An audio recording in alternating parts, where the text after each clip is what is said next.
2020, the age of Corona. Things are different now, but we have football from Thompson Street Stadium. Live on the Bear Country Sports Network, it is Jersey Shore Bulldogs football, and you're here on the Bear Country Sports Network. Sam Cooperman, Brandon Barker with you, as always. And Brandon, as a guy that's been to this venue, seen so many games throughout your lifetime living in Jersey Shore, this has got to feel really peculiar for you. But at the same time, I know personally it feels special to get to see football after so many months cooped up inside. Yeah, I've been with Jersey Shore for so many years, and it's so weird just not seeing many people out here. But, we have to do what we need to do. We're doing all the things we need to. Keeping limited crowds and doing everything they're asking of just to be at this spot, to watch football, to be able to relax at home, do something at night, not being, at least if we're going to be cooped up in our houses, we're going to be able to watch something we all enjoy. And that's a good game of high school football on a Friday night. And the temperatures here are a little bit breezy. It would have been a perfect game for everyone, but unfortunately, like we said, we can't have you guys here. Unfortunately. Yeah, I think I remembered to bring the windbreaker in when I took stuff out of my car, but between the mask and everything on it, things got a little dicey, so there's a decent chance I left that back in the car. Temperature's going to drop. You mentioned the weather, Brandon. As the night rolls, we're going to be looking at temperatures by the end of this game in the low 60s, and there's a decent wind, about 7 miles an hour, slated to come in tonight. By 8 p.m., 65 degrees here in Jersey Shore. By 10, 60 degrees. It'll be a chilly, windy night, but great fall football weather here in Jersey Shore at Thompson Street Stadium. It's Jersey Shore, the reigning 4A state semifinalist, taking on Shamokin, coached by area legend Henry Hynoski. Shore has beaten Shamokin 7 straight years, but Shamokin always seems to give the Bulldogs a run for their money here. Take me briefly, Brandon, through how these teams match up. Well, they just match up a great offensive team in Coach Tom Gravish and a great defensive team in Henry Hynoski, who played for the New York Giants about almost 4 or 5 years ago. Maybe even longer. It was more than that. Man was a Super Bowl champion, but he has the NFL pedigree, the college pedigree at Pitt, and very accomplished player, and now a coach in his 3rd year at the helm of the Indians. Yeah, and like I was saying, this is an offense versus a defensive game. First, we're going to look at, Coach Tom Gravish. He's coming in with a brand-new offense this year. Really great offensive line, but very, very young kids starting tonight for these Shore Bulldogs. And for defensively for Shamokin, these guys are going to be coming. They're a little bit younger, too. A lot of sophomores and a lot of juniors coming in. So it's a younger team for Henry Hynoski, but he'll be able to pick it up with, like we said, that caliber of teams that he had with him. Certainly the case, Brandon Barker, and it's going to be a fun night here at Thompson Street Stadium. Jersey Shore and Shamokin, a new season is upon us. Kickoff coming at the top of the hour. Hey, for you folks at home, if your business would like to be part of these broadcasts, we'd love to have you on board as a title sponsor of our pregame show. Give us a call at 570-769-2327 and say that Sam referred you over the broadcast. And like I said, we'd love to have you. We'd like to get everybody involved this fall. This is going to be an unpredictable season. Right now we're scheduled for 8 games. Who knows how this proceeds? But if you'd like to be a part of this, we'd love to have you on our team. We're coming right back on the Bear Country Sports Network. We'll dive deeper into this matchup, and we'll also recap a historic 2019 where Jersey Shore came very close to the state finals. We're coming back on the Bear Country Sports Network right after this. To Coots' Kitchen for some home cooking right around the corner. Homemade soups, oil, deli sides, and more. The best hoagies in town are at Coots' Kitchen and are reasonably priced. Open 10 to 8 Thursday through Saturday. Coots' Kitchen, 318 Wilson Street. Call 570-398-8180 to find out what's new at Coots', Mama's Homemade Goodness. Coots', a proud supporter of the Jersey Shore Bulldogs. Hi, this is Jay Farner, CEO of Rocket Mortgage. Making the right financial decisions has never been more important. We can help guide you to those right decisions now, when they matter most. Mortgage rates are near historic lows, so when you call 8338-ROCKET or visit us at rocketmortgage.com to start your refinance, you'll be well on your way to saving money every month. The rate today on our 30-year fixed-rate mortgage is 3.375%, APR 3.59%. Right now could be a great time for you to take some positive financial steps forward with a cash-out refinance from Rocket Mortgage, which could give you the boost that you're looking for. In addition, we may be able to help you refinance with little or no out-of-pocket costs. At Rocket Mortgage, we're committed to every client, every time, no exceptions, no excuses, giving you the best mortgage experience. Call us today at 8338-ROCKET or go to rocketmortgage.com to learn more. Rates subject to change. Pay 1.875% fee to receive this discounted rate. Call for cost information and conditions. Equal housing lender. Licensed in all 50 states. NMLS number 3030. These days, it's okay to do some things halfway. Like wearing your pajama bottoms on a work call. But managing your prescriptions shouldn't be one of them. That's why CVS has a proprietary search tool to find ways that may help lower your prescription costs. And will deliver them too. No wonder CVS customers are better than most at staying on prescriptions, which tends to make you healthier. Come in or call today and get a free prescription savings review at CVS. Savings vary. Not all patients eligible for savings. Ask pharmacist for details. Cutting Edge Country on WQBR.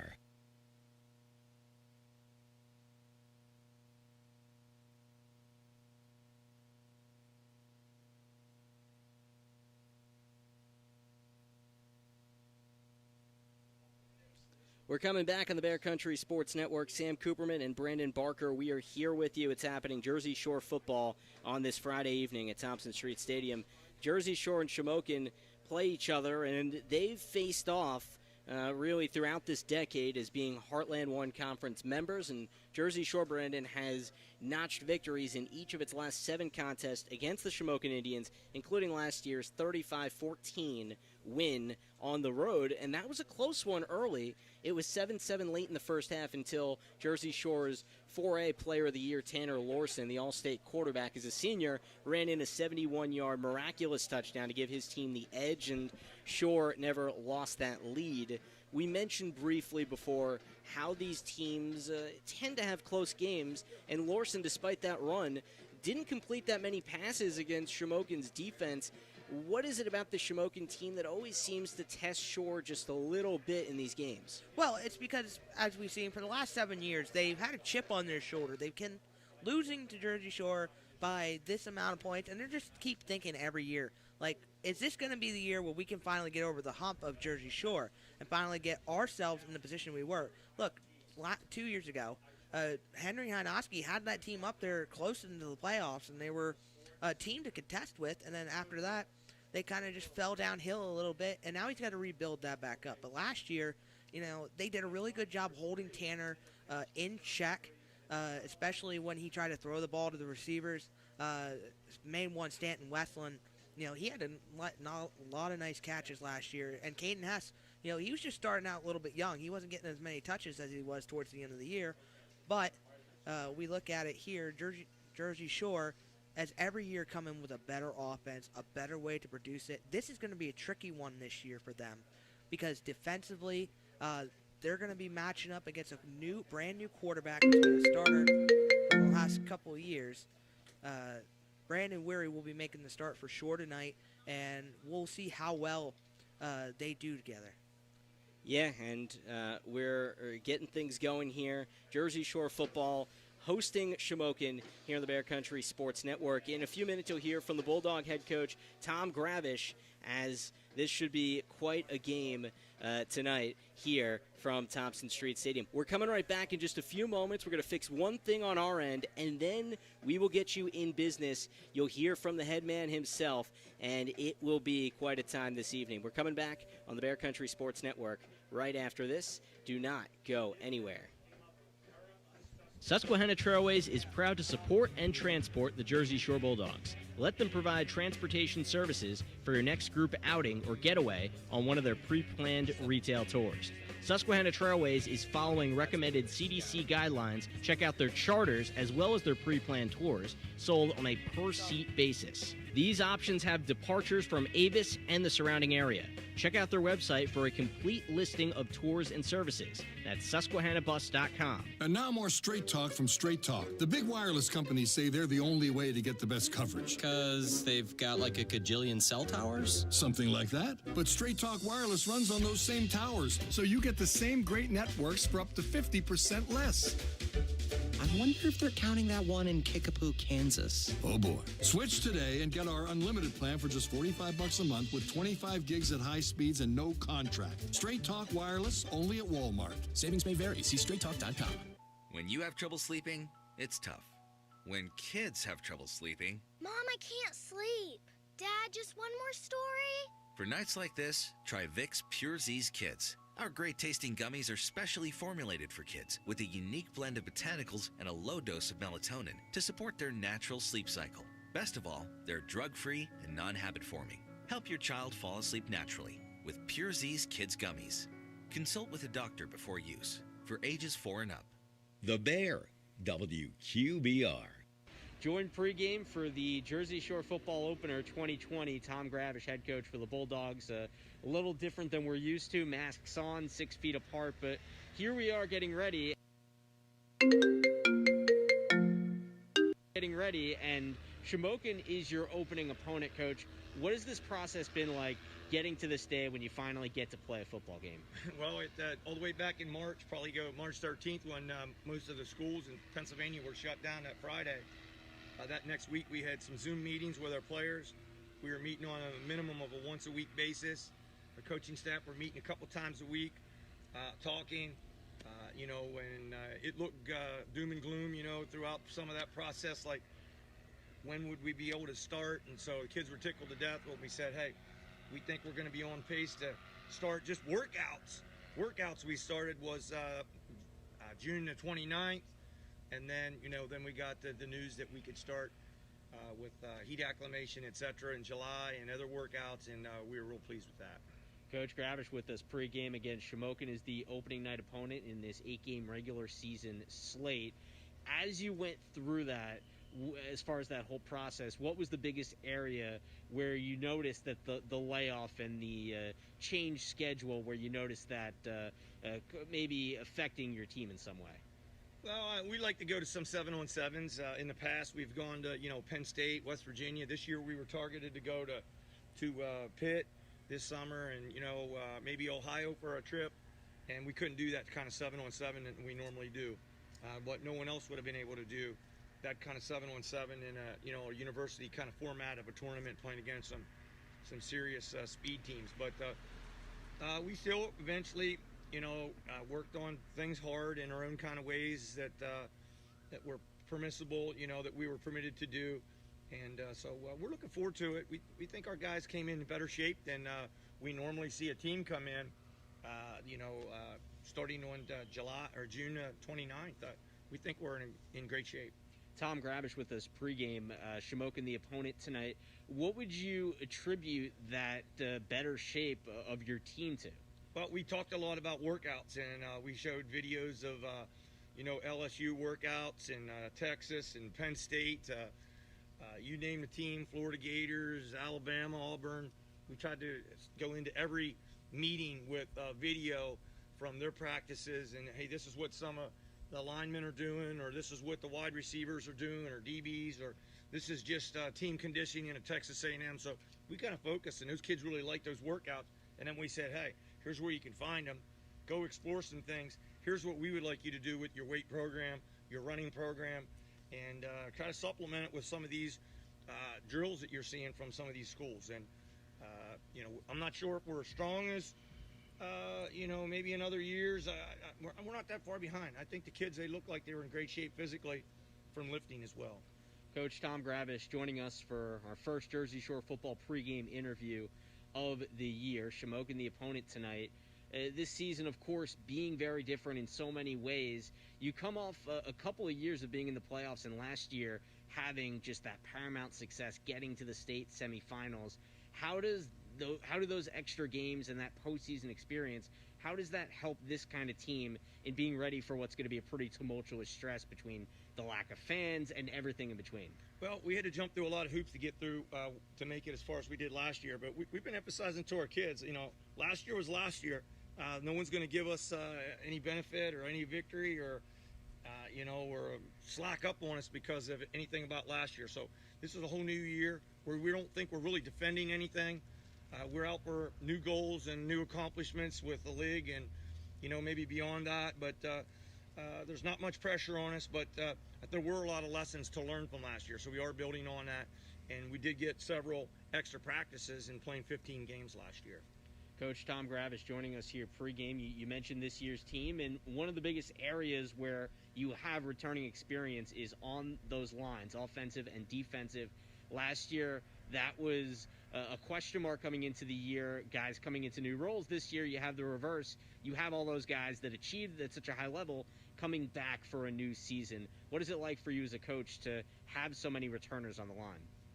It's pleasing because they know our system. They know our blocking schemes. We haven't really changed up scheme-wise, with how we approach, different defenses. And so I think guys are all on pace with the pace that we want to play at with no huddle in the signals that we shoot to them to signal what kind of plays we want to go with. And so I think our line's going to have a great year. Defensive line, we expect big things out of them. It all starts up front at that level of the defense. And I'm encouraged by what I've seen so far in our summer workouts. And you talk about your system, your no huddle. You executed that at an especially high tempo last year. This year you'll have two quarterbacks in that of Owen Anderson, who also is a very serviceable receiver for you guys, finishing third in yards last year. And then Brandon Weary, a guy who's been playing at the quarterback position for a long time in this program. How is it having two quarterbacks that know your system? Well, it definitely helps. The fact that, they know our system. They're both intelligent kids. They get good grades with their books in school. And, they're both great leaders. They worked hard. They were in all the Zoom meetings. And their players, their teammates really look up to them, with their leadership. Coach Tom Gravish with us here pregame. Let's get to your opponent, Shamokin. That's who you get in the opener. And while you've beaten them the last 2 years, the scores have been a little deceiving from my perspective because both of those first halves, they've really hung with you guys. What kind of challenges does Shamokin present? Well, they're tough kids. They have a lot of pride and tradition, from the community or their hard blue-collar kind of town and school district. And, they always play us tough. And it's always a battle. And we expect a battle from them. Coach Hynoski played in the NFL. His father played in the NFL, and they got Coach Chicatano down there. He's a former high school coach at other high schools. So they have a wealth of experience, on their coaching staff, and they have a lot of tradition, with their program, dating all the way back to the beyond the 1950s. Coach Tom Gravish with us here pregame. Finally, Coach, how does it feel to hear the fact that we're about to go play some football? Well, we're really excited about it because last week, we couldn't scrimmage with our original scrimmage opponent, Mount Carmel, and then we tried to get in with some other teams, and kind of glad we didn't with another team because we'd be quarantined at this point. And, so we had an orange and black scrimmage. It went pretty well, and I think the guys are really looking forward to showing what they can do against someone in a different color jersey. Well, we're looking forward to broadcasting it, looking forward to seeing how this unfolds. Coach, thanks for the time. Best of luck. Thank you very much. Let me ask you a question. What do you see when you look at your car? Do you just see taillights?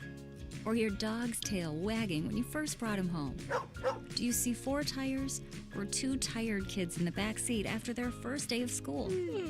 Other insurance companies just see a car, but a State Farm agent sees what your car really means to you. So why not give it the protection it deserves? Jim Ely State Farm Insurance, 105 Thomas Street, Jersey Shore, 570-398-2828. Come to Coots's Kitchen for some home cooking right around the corner. Homemade soups, oil, deli sides, and more. The best hoagies in town are at Coots's Kitchen and are reasonably priced. Open 10 to 8 Thursday through Saturday. Coots's Kitchen, 318 Wilson Street. Call 570-398-8180 to find out what's new at Coots's, Mama's homemade goodness. Coots's, a proud supporter of Shore Bulldogs. Cutting Edge Country on WQBR. Sam Cooperman, Brandon Barker back with you at Thompson Street Stadium. It's been an interesting night already, and we're getting ready for some football here. The Bulldogs and the Indians, Jersey Shore and Shamokin, squaring off here. Brandon, we talked about the matchup before. Let's briefly rehash that for everybody just joining us on video online at the YouTube page we have set up now, as well as on FM at 99.9 FM here in Central PA. Jersey Shore has won the last 7 against Shamokin, has dominated the Heartland 1 Conference of late, but you look at the fact that Shamokin has played Jersey Shore tough. How would you assess the matchup between the two foes? Well, it's going to be a matchup between offense and defense. What can Coach Tom Gravish do with his younger offense that he has? And what can Henry Nowinski do to fluster a young quarterback coming into the system? A lot of young guys just running the ball, and it's going to be a new system. I saw a couple new plays out there on practice, and they also were not able to scrimmage anyone this offseason. They only able to do between inter-squad. They had a scrimmage against Mount Carmel. Coach Tom Gravish might have pointed on it that Mount Carmel had to cancel that one. So when you're working against each other, you're kind of more relaxed because you know the guy in front of you. But when you go out and face somebody that you don't know that's coming at you full tilt, ready to knock you on your butt, it's a little bit of a different experience. So there's going to be a lot of rust between both of these teams, but I expect to be a very low-scoring game, and these two are going to be able to be this will be a really good game for the rest of the night. And you mentioned Jersey Shore. It's a weird situation, not having scrimmaged anybody, having an abbreviated off-season, but the kids have worked hard, and they have experience from making the playoffs the last 2 years, especially last year, making it to the state semifinals after an improbable quarterfinal comeback against Pottsville that had us coming back here on Thanksgiving. So let's talk about Jersey Shore offensively. No Tanner Lorson, the All-State quarterback, is gone, but we have two quarterbacks this year. Brandon Weary, a senior, who's been behind him in the program every step of the way, and Owen Anderson, the team's third leading receiver last year, and has been a backup quarterback in the past as well. They'll have Cam Allison in the backfield, senior, got some backup running back reps last year. Hayden Packer playing fullback. First-year tight end Connor Davis, a 6'2 junior, might get some more usage this year, Brandon. Ryan Kirshner at tight end last year was primarily used for blocking and really excelled as a defensive end, but Connor presents some interesting abilities that Coach Gravish and company might be able to utilize. Well, yeah. Well, last year he was listed as a quarterback, and he was kind of backing up while Brandon Weary broke his arm last year for a couple of games and or broke his wrist, whatever one injury he had. And he is going to be able to be used more as like a blocking tight end, but in Coach Gravish's new system, he wants a guy who can go outside into the out edge and get a couple balls, but also be able to kind of chip block and then go to the next level in the defense and get that next guy. So it's going to be interesting to see what they do. They'll also have probably a plethora of guys rotating in at that spot, like they did last year with not only Ryan Kirshner, but Terrence Stetz as well at that tight end spot. So it's going to be really nice to see what Coach Gravish does with this new offense. Talk about rotating in, Brandon. A number of receivers Jersey Shore has, but none more formidable than an all-state receiver as a sophomore that set the school's receiving record. How about Caden Hess? Man, he balled out last year, and he's on to the next one. He's a junior, 75 receptions last year, 926 yards, 11 touchdowns. He's there with Dalton Dugan, Owen Anderson when he's not playing quarterback, and sophomore Cooper Peacock that's got some good Jersey Shore bloodlines between his older brother Kobe, who was an all-stater here a few years back, and as well as his brother Carter, who's now a junior on the team, plays on the offensive line, and additionally excels defensively. Speaking of the line, offensive line, you have Colin Samar, Lee Springman, Caden Smith, first-year center, the senior, takes over for Seth Ingram, who led things from the front end the last couple of years. Joe Lorson, Tanner's brother, and Preston Wool on the outside. Those are the starters on the offensive line. Defensively, quickly for Jersey Shore, 5-2 defense, coached by defensive coordinator Alex Jackson. Didn't know if we've had him this year. He is back. We are grateful for it. Shore with Dalton Dugan, senior defensive end, Carter Peacock, Colin Samar, Lee Springman, and Connor Davis, the aforementioned tight end, also starting there. Might see some Quincy Myers as well, another senior. Shore with a lot of starters back on the line. The Packer brothers, Gabe and Hayden, are there as the backers, senior and sophomore respectively. And as the DBs, Cooper Peacock and Caden Hess playing corner. returning starting safeties Cam Allison and Owen Anderson. Brandon, quick thoughts on the defense. It's still a stacked defense. You got one of the two Packer brothers, Gabe Packer, who was a starter and filled in really nicely alongside with Dawson Seacrest, who played last year. He was the guy who made most of the tackles, leading the team in tackles last year for Jersey Shore. But not only that, we saw flirts a bit last year what Hayden Packer can do at that linebacker spot. So those two together were going to make a great team. Defensively, they're going to be short on the defensive backside, but it all comes with experience. This is the first game this year. We'll see how they do, and if they don't do well tonight, they'll do better in the next coming weeks of practice. Well, Shore comes out in the home orange with the black pants. The visitors Shamokin wearing the Minnesota Vikings color scheme, the white road jerseys with the purple numbers and the purple pants. We're breaking for the anthem, and then we'll have Bulldog football on the Bear Country Sports Network. Back with you from Thompson Street Stadium right after this. You're probably not ready for winter, but we are. Hollick's Coal and Fuel Oil Service has been a Jersey Shore fixture since 1950. Hollick's is known for its fast and reliable service. We provide coal, heating oil, kerosene, mixed kerosene, and off-road diesel. 5 different sizes of coal, all stored under roof for the highest quality.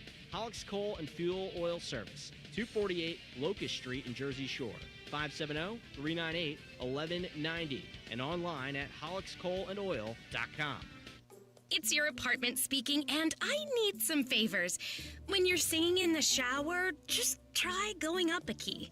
You're trying to be an alto when really you're a soprano. Oh, and if you could bundle your renters and car insurance with Geico, it's easy to do online, and we could save money. And then, when you read your murder mysteries at night, could you read out loud, but skip the murder parts? Because I get scared. Geico. For bundling made easy, go to geico.com today. This is the Frells family. They live on a piece of land they call greener pasture, and they work on it behind the wheel of a John Deere 1 Series tractor. With its durable construction and features that hook up to dozens of attachments with ease, no job is too tough. The Frells family runs with us, because this is more than just land. It's home. Nothing runs like a Deere.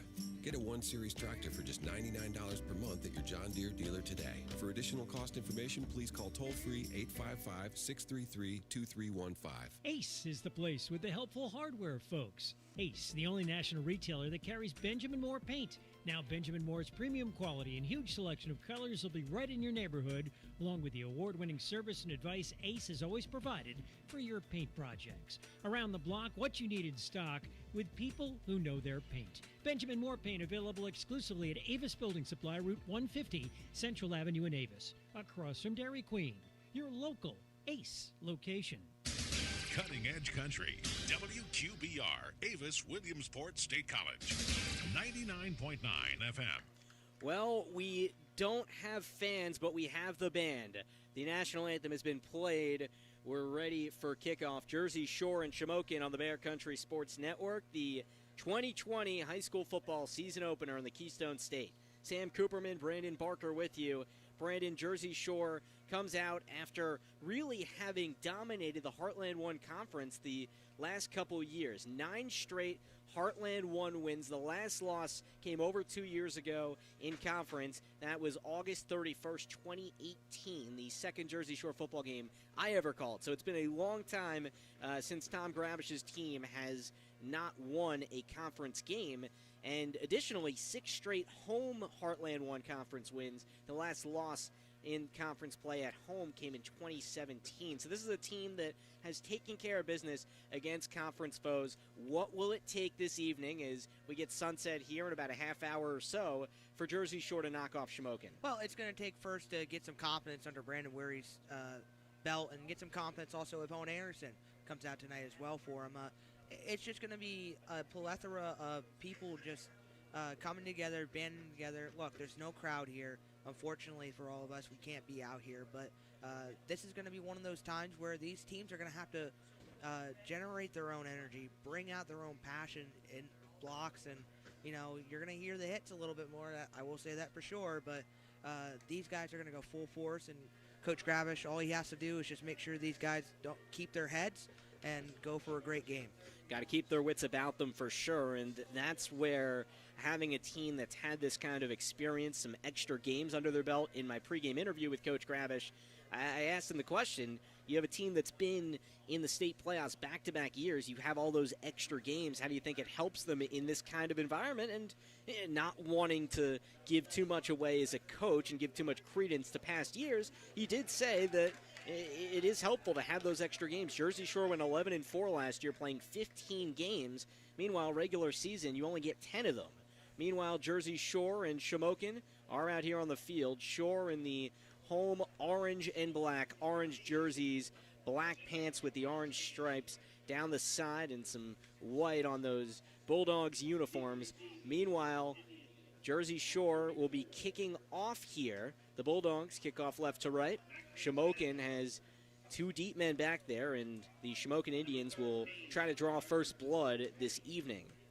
Shore set to kick off. They have Cameron Allison, his second year running special teams for Jersey Shore, and last year it was a mixed bag from him. Finished the year kicking 80% on PATs, and he's got a decent leg, the lefty, and gets a lot of favorable bounces for whatever reason. Some sidewinding kicks from him, but the ball will be kicked off here, and Jersey Shore will try to get a stop. Yeah, it's going to be a good year. Here we go with the kickoff, Sam. Lefty kick, Allison out towards the right side on a fly, goes through the hands of Max Madden into the end zone, and he has to let it go. So Shamokin backed up deep to begin things on its opening possession of 2020. Special teams miscue, and Jersey Shore says thank you very much as Shamokin will start things at its own 20-yard line. Yeah, with a young team in Jersey Shore coming out, this is a great spot for you to start out at your own 20. For Shamokin, they've got a lot to worry about. That's the first mistake they've made tonight. They're going to have to go ahead and correct that mistake right away because that's what young teams need to avoid. That kickoff was presented by Deja Vu, 256 Allegheny Street, Jersey Shore. Brett Nye under center for Shamokin, going right to left. Jersey Shore five-man front, two in the backfield for the Shamokin Indians here on the first play of the opening quarter. Man in motion to the left side is Paul, the fullback. Nye rolls this way and completes it in the flat to about 6 yards forward.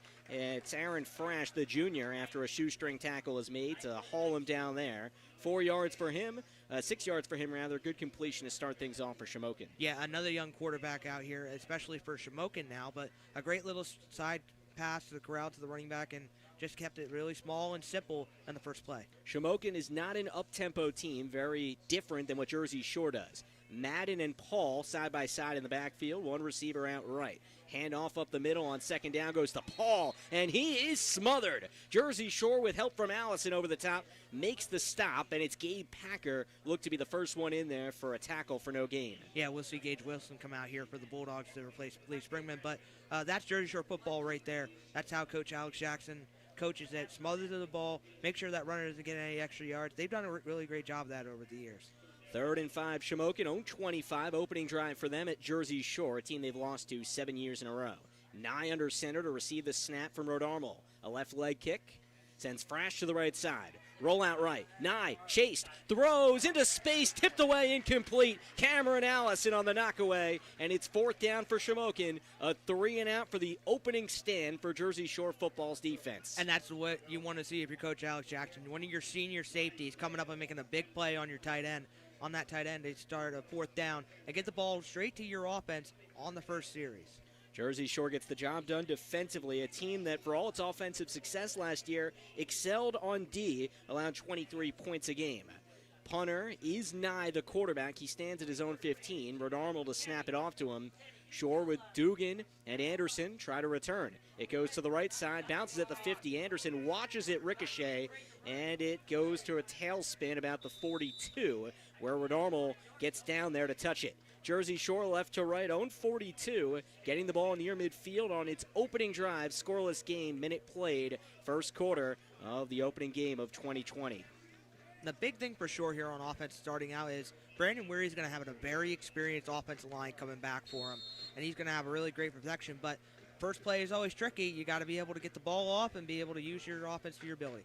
Right hash, own 42. Weary is the quarterback here. He gets his first start of his career, the senior for Jersey Shore, 6 foot 185. Two in the backfield, Packer and Allison, one receiver each way. Fake pitch, handoff Packer. He gets up the middle, scoots to the 46 before he's put down by Corey Adams, the outside linebacker. It's 2nd and 6 Jersey Shore. 4-yard gain on the first carry, and back on the line we go. High formation here. 2nd and 7 on 43. Hess to the left side. The pitch, it goes to Allison, finds room, 50, cuts up the sideline, 45-40, tries to switch directions and gets stopped at about the 37 of Shamokin. How about Cam Allison taking that one for a spin of 18 yards, first down Bulldogs. Yeah, great speed on the outside, but Cameron Allison uses shiftiness to get a really nice gain on first down. Back on the line, left hash, 37 of Shamokin. Weary in the eye, play action, chased, throws in the flat, knocked away, incomplete. Jersey Shore gets its first incompletion of the year, and Packer out of the fullback spot was the intended target. Frash stuck with him. 2nd and 10 Bulldogs, 37 of Shamokin. Jersey Shore runs this up tempo, NASCAR pace, 0-0 the score. Weary, pitch left, Allison out of the eye, finds room up the sideline, 30, and he tumbles to the 28. Cam Allison with a run of 9 yards, and that makes it 3rd and 1 for the Bulldogs. They try to get right over the sticks and keep the drive alive, approaching the red zone. Yeah, going to the last play, that was not a great pass for Brandon Weary. He's got to be more confident with his throws. 10 to go first quarter, scoreless game, 3rd and 1, 37 of Shamokin. Handoff to Packer, and he gets plunged down right over the middle. Out of the eye, he's stuffed by Ian Paul. We'll see if he got enough, and he did just barely to keep the drive going. Brandon Weary gets the snaps. The senior out of the eye, rolls right on 1st and 10. Pump fake, throw, looks for Hess up deep. Flag down as the ball went a little over his right hand outstretched. It was Austin Bainbridge in coverage, but that might have been a hold. Yeah, it just caught him a little bit. Let's slow down a little bit and go back to the last couple of plays. First of all, when on the run there, Cameron Allison used his speed to the outside on the left, got a nice close to the 3rd down line, and then Hayden Packer got smashed by Ian Paul on the line, but just got enough for the first down. Now Jersey Shore is going to be set up in a really great position here on our first down, but I want to talk about Brandon Weary. When he threw that ball, he threw it into double coverage, which is something you shouldn't do, but first year starting, you're not in a lot of game experience. He's not going to, looks like it's going to go against Jersey Shore, Sam. Yeah, we were incorrect. Jersey Shore gets put back to 1st and 25 at the Shamokin 41, going left to right. Opening drive for the Bulldogs, forced to 3 and out defensively and try to score here in front of empty stands in the 2020 opener. Offset eye, Packer the fullback, pitch right, it's Allison, breaks free, 35, tugged down at the 33, cutting up the right side. Cam Allison makes some of that yardage back, and 7 yards for him there, and Bainbridge tugs him down to the grass. It's still 2nd and long for Jersey Shore. Line to gain is inside the red zone, about the 17. Yeah, they got to use their running game more often here. I formation here, right hash. Weary, 3-step drop, throw over the middle, slant pattern, and it's caught by Anderson. He rips it up shoestring style. He's down to the 21, and Jersey Shore will have 3rd and manageable here after all of that, making up for the penalty. Left to right they go, I formation again. Hess to the left side, he's as a blocker. Pitch to Cam Allison, tries to find the edge, it's not there. A lot of white and purple all over him, and the Bulldogs will likely go for it here on 4th down. They have 4th and 7 at the Shamokin 22. Yeah, that's one of their keys this year. They went for it a lot on 4th down last year, and looks like they're not going to slow down on that one this year. Don't usually have that much of a kicking game for Jersey Shore in the last couple of years. 4th and 4, 19 of Shamokin. Roll out right. Weary throws. Wobbly ball, but caught by Hess for a first down in front of the 10. He's put back at the 14 by the defensive back, and it's a first down. Jersey Shore making things happen, and they convert on 4th. Jersey Shore right back to it. That was Tyler Wary on the tackle. Bulldogs with 1st and 10 for the 13 of Shamokin. Fake pitch right, handoff Packer, fullback up the middle. He's smashed down at the 9, gain of 4 on the ground. It's 2nd and 6. Jersey Shore left to right, 8 to go first quarter, scoreless game. First drive for Jersey Shore. They're back on the line from the right side. Weary a right leg kick. Hess to the left. 3-man pressure. from Shamokin. Handoff to Allison, and he's smothered right then and there. Nothing doing for Cam Allison as Colin Seedor, a backup, makes the swing. Yeah, Coach Tom Gravish has got to find something different here for this offense. This Shamokin defense, like I told you, Henry Ninoski, they're starting to figure out what they're doing offensively. Got to find something different. 3rd and 6, 9 of Shamokin. Roll out right. Weary lobs a little high for Hess to the right side. In coverage was that same guy, Colin Seedor. Incomplete. 4th down, Jersey Shore. And we'll see what the Bulldogs do here. Yeah, this is going to be an interesting call. It looks like it's a lot. They're sending in a new unit, that's for sure. Yeah, looks like they're going to actually try a field goal here with Cam Allison, but let's go back a little bit. Brandon Weary, that was a nice play, but they're starting to run the same plays as you start to notice. And Shamokin's defense is starting to figure that out. In this next series, they're going to have to figure out ways to move the ball without the same plays. From the left hash, this makes for about a 30-yard field goal for Jersey Shore. Allison didn't make one last year. Snap is down. Hess holds, and Allison puts it through. Book it through the sticks. 3-0 Jersey Shore. We didn't know that was coming. Last year, Jersey Shore didn't bother to attempt a field goal. This year, things are different in 2020. 3-0 Jersey Shore. The Bulldogs draw first blood in the opener of 2020. Back to Thompson Street Stadium after this on the Bear Country Sports Network. Shamokin gets its second drive of the game. McMahon Ferguson Associates Insurance Agency is your local Erie insurance agency. They handle much more than just home and auto. They serve your commercial and life insurance needs too. Ask yourself, do you own your own business? Just get married? Recently have a child? Purchase a home? How about liability and workers' comp? McMahon Ferguson Associates has products for all the above. Call 570-398-4090. McMahon Ferguson Associates Insurance Agency, 1020 Allegheny Street, Jersey Shore. Cutting Edge Country on WQBR. Sam Cooperman, Brandon Barker returning to Thompson Street Stadium for this kickoff presented by Deja Vu. Open Wednesday through Saturday, 9:30 to 5:30, 256 Allegheny Street, Jersey Shore. Shore kicks off left to right after the Cameron Allison 30-yard field goal. Allison will do the honors. Max Madden back on the right side to return. He let the ball slip through his hands last time, which started Shamokin in unfavorable field position on its opening drive. 7:25 mark of the first quarter. Ball swivels to the right side, and it bounces past Max Madden into the end zone for a touchback. Shamokin coaches up in the box with us, and that's all right, and understandably is. Shamokin right to left, own 20. Will try to advance the ball a little further this time after a 3-and-out on its first drive. Yeah, Brett Nye's not getting a really good start here for the second straight drive, but for Shamokin, again, the mistakes are starting. But that time, that was a really good job of just not picking that up.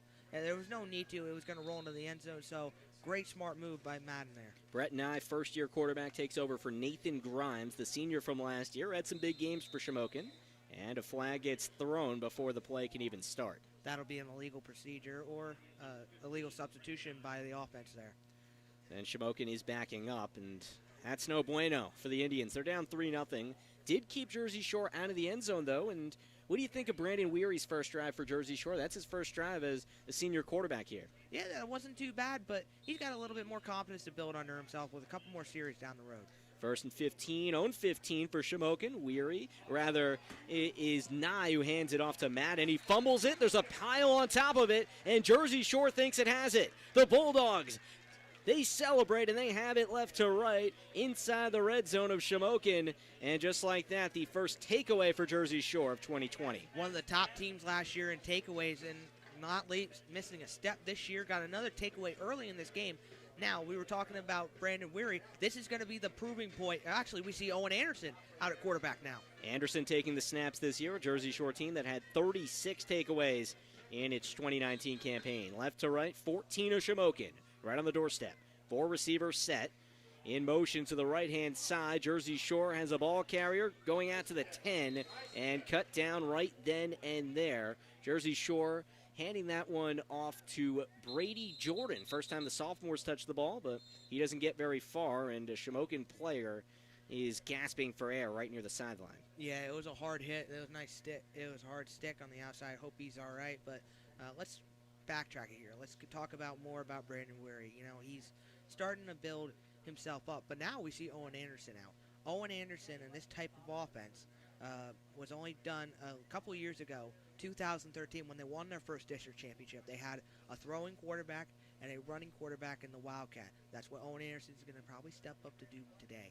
But he's going to throw a lot too. We don't know exactly. We haven't seen it play out this far, but it's going to be an interesting twist to how Coach Gravish brings this young team into more scoring plays. This is going to be the series that sets the tone for the season. If they score a touchdown on this play, this brings a lot of confidence to their team and a lot of momentum towards their offense. 7:05 mark of the first quarter, 3-0 Jersey Shore. The Bulldogs trying to go 1-0 in 2020, starting the season, of course, a couple of weeks late due to COVID. 8-game regular season. We'll see how this whole thing goes. 2nd and 9 for Jersey Shore, 13 of Shamokin. And the Bulldogs from the right hash. Anderson playing quarterback here. 3 receivers left. Pitch to the running back. Allison sheds one tackler. He gets by Adams, and then he's stuffed from behind. Doesn't get very far. And Jersey Shore will have 3rd and long here after Micah Miller brings him down to the grass. Yeah, they knew that was coming. They knew the outside run's coming to Cameron Allison. When you start running somebody so much, you start to tack in on him, and right now that's what the Shamokin defense is doing. Shore quickly, left hash. Shamokin 15. It's 3rd and 10. Anderson, roll out right, tip pass caught by Hess. He breaks a tackle and waltzes into the end zone. Caden Hess for 6. Jersey Shore leads 9-0. 15-yard touchdown pass from Owen Anderson. Yeah, that's the wrinkles we were talking about a little bit ago. Owen Anderson could throw too. It was a nice play to the roll to the outside. Shamokin was not expecting it, and he found a not so wide open Caden Hess, but it was a nice enough pass for him to catch it and run up the field. That's why Caden Hess was an all-star last year. All-State last year, and that's why he is so productive. And there's a consultation here. There's no points being put on the board at the moment, and it looks like members of the offense are still out there. It seemed like the celebrations were kind of minimal before, and is there a late flag being thrown here, Brandon? I didn't see any yellow laundry on the field at the 6:16 mark of the first. I don't know yet. I don't know. We're getting confirmation right now here, Sam, but I don't know what's going on. And from what we're getting from our good friend Nate Carpenter, who was fortunate to be one of the 250 to get in here today, an inadvertent whistle was blown before that. So negate the touchdown, and that's just incredibly unfortunate. You have a kid's first career touchdown pass, and you have to wait a little longer here because somebody got a little rusty, and Jersey Shore should have 3rd down here again. That also shows Jersey Shore's hand now. Now that playbook is out there for these coaches to look at. That just wasted a wrinkle. It sucks that it had to be an inadvertent whistle, but now he's going to have to come up with another play to get him in the end zone. Not that they can't, but they've got to brainstorm some ideas. So it should be. We're still waiting for this, and now the umpire is calling everybody over. It's 6:16 mark of the first quarter, 3-0 Jersey Shore. Deep in Shamokin territory, a touchdown is wiped away because of an inadvertent whistle from what we're gathering up here. The scoreboard has to be reset to reflect 3rd down, and we'll see where the ball is positioned. Jersey Shore from right now the right hash of the Shamokin 8. Whistle goes.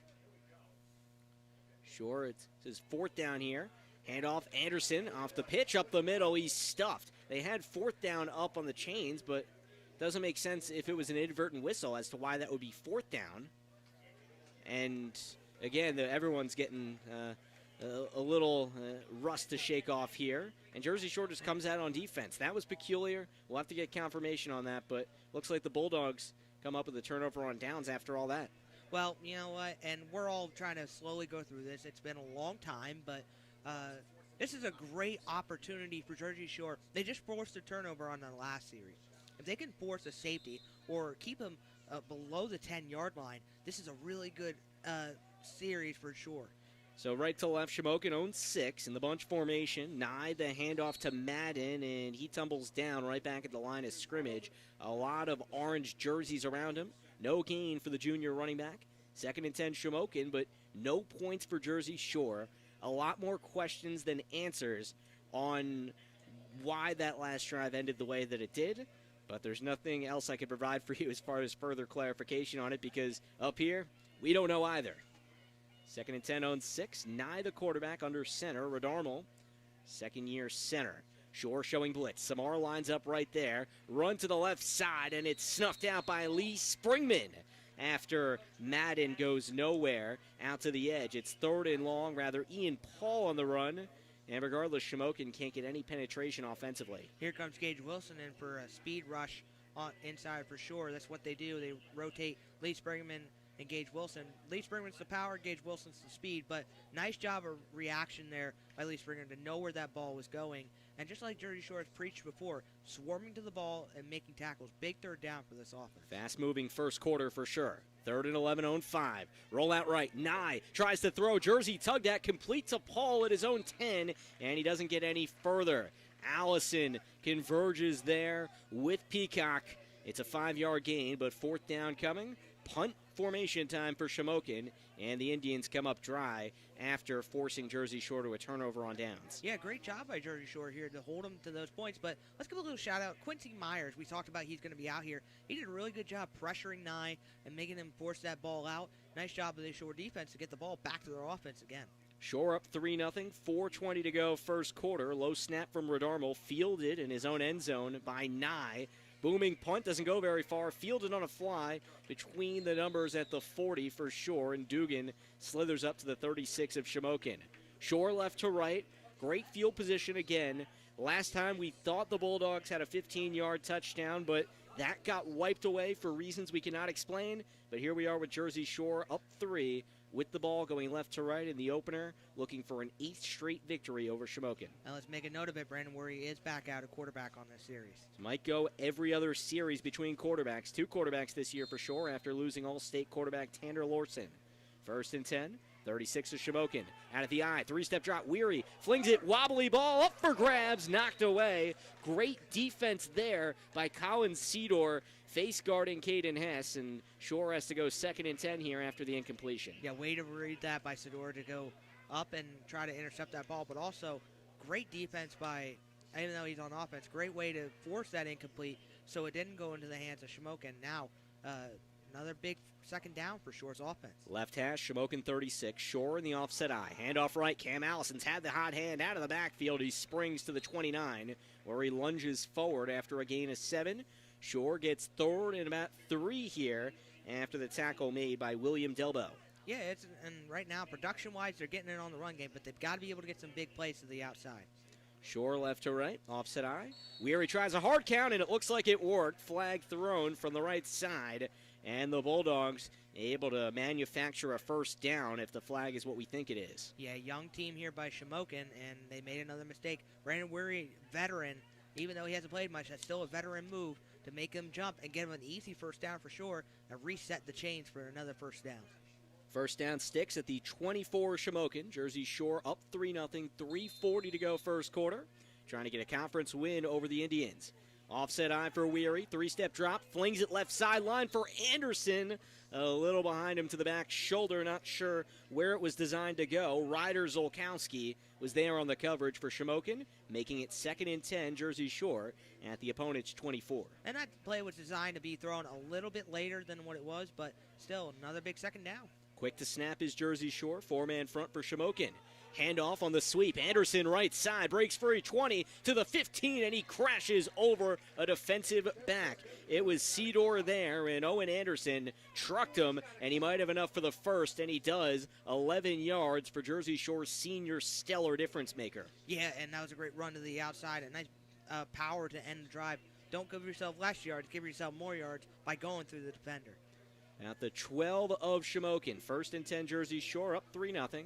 Leg kick from Weary. Offset eye, pitch left. Cam Allison with Packer there blocking. Turns the corner to the 5, to the end zone. Cameron Allison, you can't take this one away. Jersey Shore up 9-0 on Shamokin with 3:16 to go in the 1st. Yeah, and that was a great sweep to the outside. Been bringing them to the right side a lot, bringing them more towards the right, but this time they moved Allison to the outside, used his speed to the edge, and got a nice touchdown run there, and Jersey Shore doing really well for a young offensive team this night. Cam Allison to take the point after running it in for his 1st rushing touchdown of the year. The snap is there, the kick is up and barely up, stuffed at the line and spotted down. The first PAT for Allison is no good, but the Bulldogs do get 6 points after Allison runs it in for 12 yards. 9-0 Jersey Shore, 3:16 to go first quarter. Shamokin gets another try offensively here on the Bear Country Sports Network. Let me ask you a question. What do you see when you look at your car? Do you just see taillights? Or your dog's tail wagging when you first brought him home? Do you see 4 tires or 2 tired kids in the back seat after their first day of school? Other insurance companies just see a car, but a State Farm agent sees what your car really means to you. So why not give it the protection it deserves? Jim Ely State Farm Insurance, 105 Thomas Street, Jersey Shore, 570-398-2828. The Bear, WQBR. Sam Cooperman, Brandon Barker, back to Thompson Street Stadium with you. Jersey Shore football up 9-0 in the inaugural game of 2020. Cameron Allison, 12-yard touchdown run to put the Bulldogs in front. And they kick it off left to right, courtesy of our friends over at Deja Vu. Find a little bit of everything. 256 Allegheny, Jersey Shore. Allison, the lefty, is set to boot it away. Max Madden has struggled back there fielding these kick returns, and he doesn't look to be back there to return it. Delbo tries an approach, and he overruns it, and the ball skids into the end zone. Own 20 for Shamokin yet again. 0 for 3 on fielding a successful kick return are the Shamokin Indians. Last year, Cameron Allison wasn't really a deep kicker, but I'll tell you, it's really effective when he's kicking it low to the ground, and these Shamokin returners are overshooting it. But here we go, another defensive series for Jersey Shore. Let's see if they can figure out a way to keep it up and try to shut down the Shamokin offense. For Shamokin, they've got to find someone down the middle. They've got to find a big play to get themselves going and move their offense down the field a little bit more. Madden, the tailback, has Aaron Frash lined up to the left of him. 2 guys stacked to the right. First down under center is Nye. Flings it out to the flat. Completion to Wary across the 20. He gets stopped down at the 22. Cooper Peacock, the sophomore starting corner for the first time in his career, makes the tackle for 2nd and 8. Yeah, what a great tackle there, and good job out in space to tackle the tight end on the outside. But for Shamokin, they're running these small plays, and Jersey Shore is figuring out where they're going. They've got to find something unique where Jersey Shore can't stop it, and then keep going with that.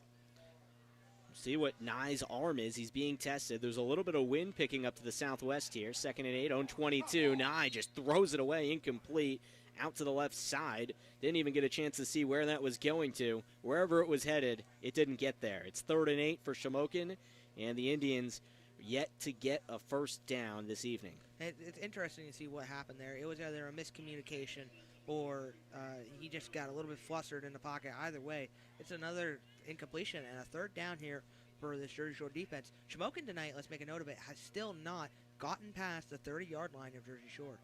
Fumble recovery for Jersey Shore, and a lot of stops. 3rd and 8, on 22. Bunch formation for Shamokin, and here comes the yellow laundry. 2 flags and groans from the Shamokin faithful that are here and members of this team.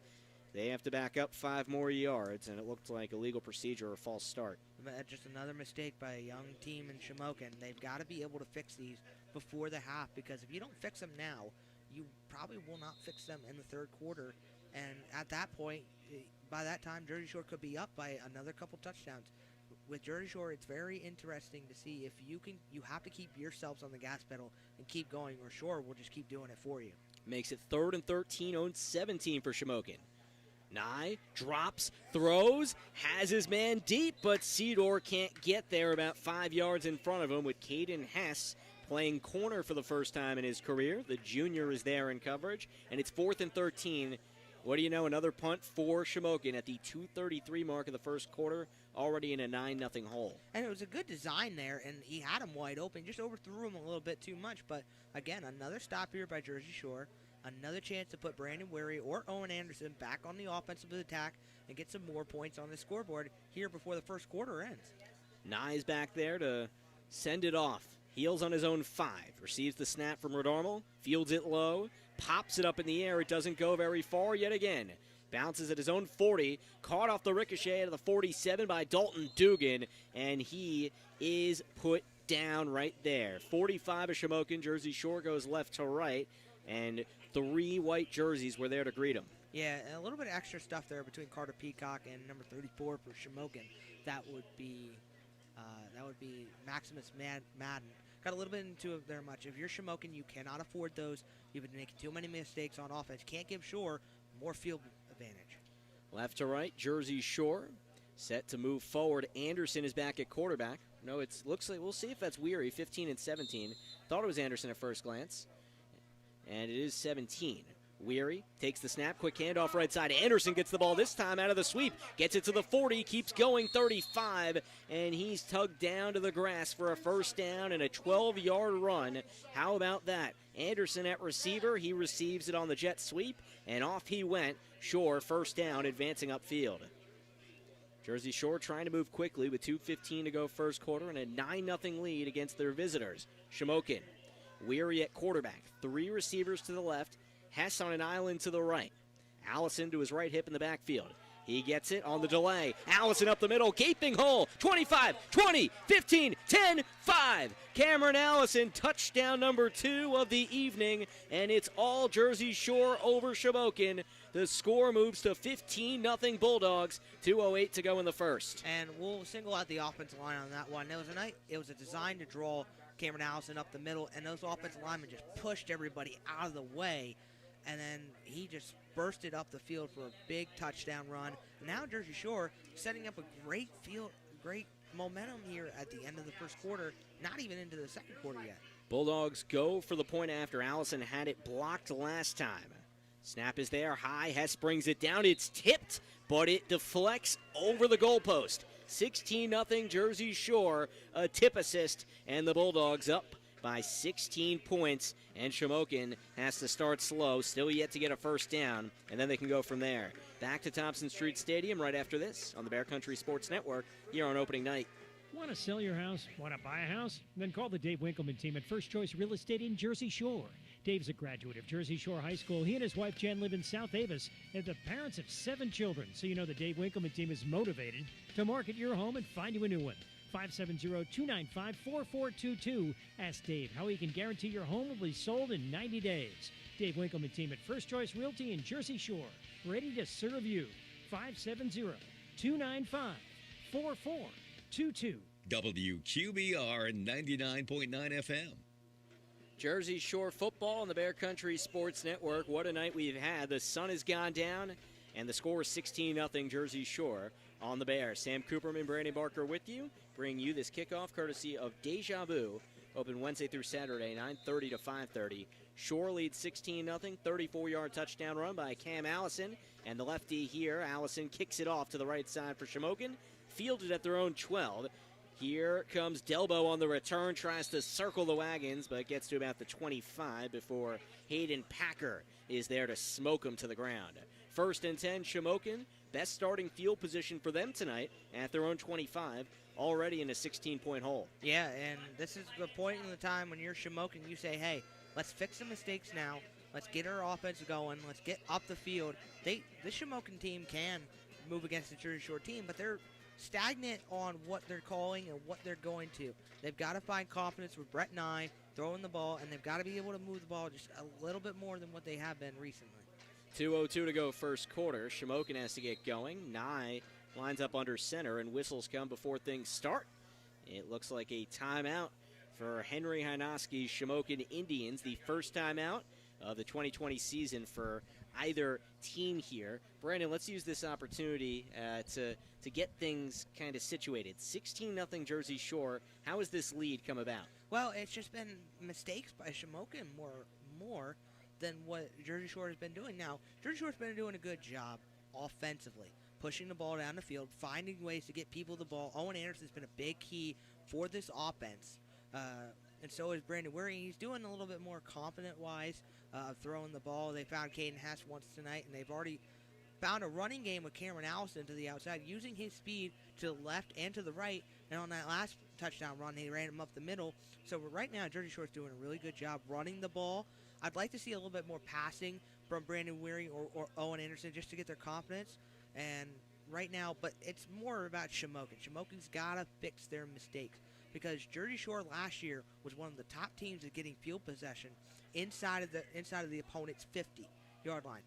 For teams like that, that's a lot of pressure on defenses to get a stop. By the way, we want to mention that timeout was because Shamokin only had 10 guys on the field. Seems like a problem for them. First and 10 on 25. Nye under center now with 11 out there. Gets blocking. Throws left side. Up for grabs. Picked off. Caden Hess on the interception. Intended for Delbo. And he rolls down at the 47 on his own side of the field. Hess with the pick. Jersey Shore back in business, up 16-0. Minute 55 to go in the first. As you saw on that play, they took a shot down with Delbo, and he was open. He was getting down the field. He was getting past Caden Hess, but ball was underthrown by Brett Nye, and Caden Hess, using his all-state ability as a receiver, intercepted the ball and said, I'll take that ball, I'll go give it to my offense, and I'll go catch some more on that side of the ball and go get some more points. Hess, a natural fit at corner. You mentioned all-state receiver, filling in for Brett Guthrie and Anthony Schaefer, two studs at corner from last year. First and 10 on 46, leg kick from Weary. Pitch left. Allison already with 2 rushing touchdowns. Scoots forward, 50, and he's chopped down right there. Cam Allison with 4 more yards to add to his total for the day. Paul the tackle, 2nd and 6, Shore. Yeah, another up-tempo here. Then this is what also is killing the Shamokin defense. It's this up-tempo pace that Shore likes to run. Right at midfield is where the ball is snapped by Caden Smith. Left to right, Shore in the eye, handoff to Hayden Packer, the fullback, and he is stuffed. Right there, it's Paul again with help over the top. Shore gets no gain. It's 3rd and 6 at midfield. Minute and change to go in the first, and a 2-touchdown lead. Yeah, the pressures by Ian Paul and Aaron Finch got really into the defense and pushed Cameron Allison back. That's the one way they've got to stop this offense on the run game is get pressure in the backfield. Generous spot at the 48 of Shamokin. Roll out right. Weary throws. Grab by Hess at the 40 for a first down. Caden Hess towing the right sideline, makes the snatch, and the Bulldogs pick up the first on an 8-yard completion, tackle by William Delbo, and Jersey Shore marches forward. Caden Hess is doing a really great job tonight, and he is just sticking his feet. This is all college level stuff here. This is him sticking his foot in the ground, getting separation, and catching the ball for a first down. First and 10, 38 of Shamokin. Hess lines up to the left side, and he gets it on a jet sweep. Breaks a tackle, but not the second. He is put down to the grass by Ian Paul after a gain of about 1 yard or so. Second and long, Jersey Shore. 35 seconds to go in the first. Left to right, up 16-0. And that's a great design there to bring Caden Hess under the outside, but you want to use more Caden Hess as a deep ball guy, guy you can go out and catch the ball. Owen Anderson's your guy you want to do jet sweeps, but Dalton Dugan's out for him this round. Left hash of the 38 of Shamokin. Weary drops, pumps, lobs over the middle. Incomplete, looking for Dugan. He bumped a little bit with Austin Bainbridge. Nothing called. 3rd and 9 Shore, left to right. 38 of Shamokin.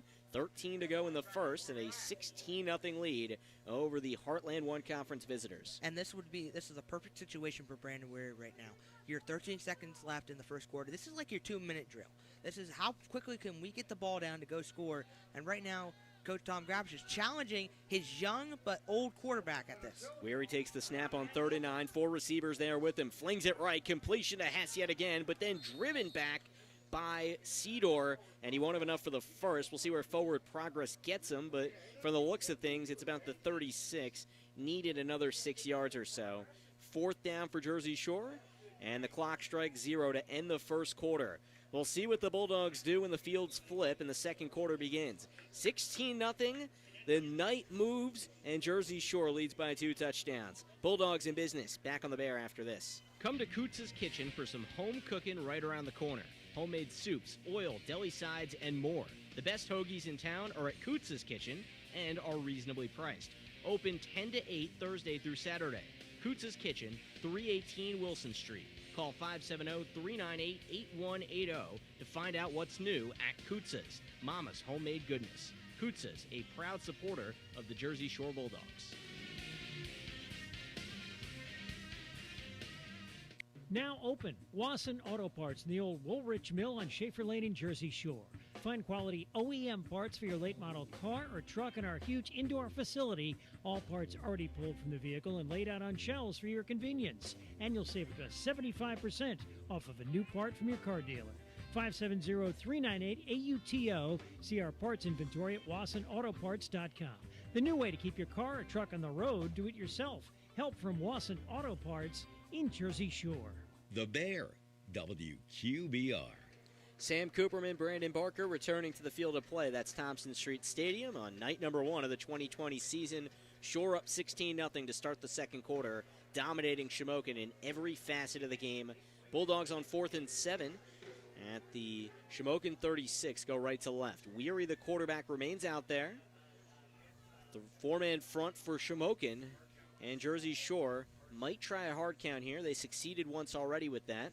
Carter Peacock comes in the game to line up at left tackle. Whistle blows, and now they actually do go for a punt as Weary backs up. High snap, comes down with it. It's a fake. It's a fake left side. Shore has it past the 40, 35, 30. Anderson still running. 20, 15. Smash mouth football. First down, Jersey Shore. Shamokin gets stumped, and the Bulldogs keep possession. I mean, if you're a coach and you're coaching your offense, that's what you'd love to see right there. Brandon Weary went out there and made a big block for Owen Anderson on a bigger guy than Brandon Weary and got them the first down. Those are opportunities that Jersey Shore loves to make every time, and they fooled that Shamokin defense that time for a big first down and a lot of game change here in this quarter. That's a 22-yard fake for a first down, Owen Anderson. Weary takes the snap, left hash of the 14 of Shamokin. Hand off right. Allison tries to jet through defense, but he cannot cut down after a gain of 1 or 2. Corey Adams, the ball tackler, and it's second and long for Shore, but inside the 15 of the visitors. Yeah, first of all, trying to find my words here, but let's go to the next play. Maybe I'll find my words next time. Good man, Brandon. Good man. Second and 9, 13 of Shamokin. Shore offset eye. Hess lines up to the left to block. Pitch to Allison. And Adams there again makes the waist-high tackle.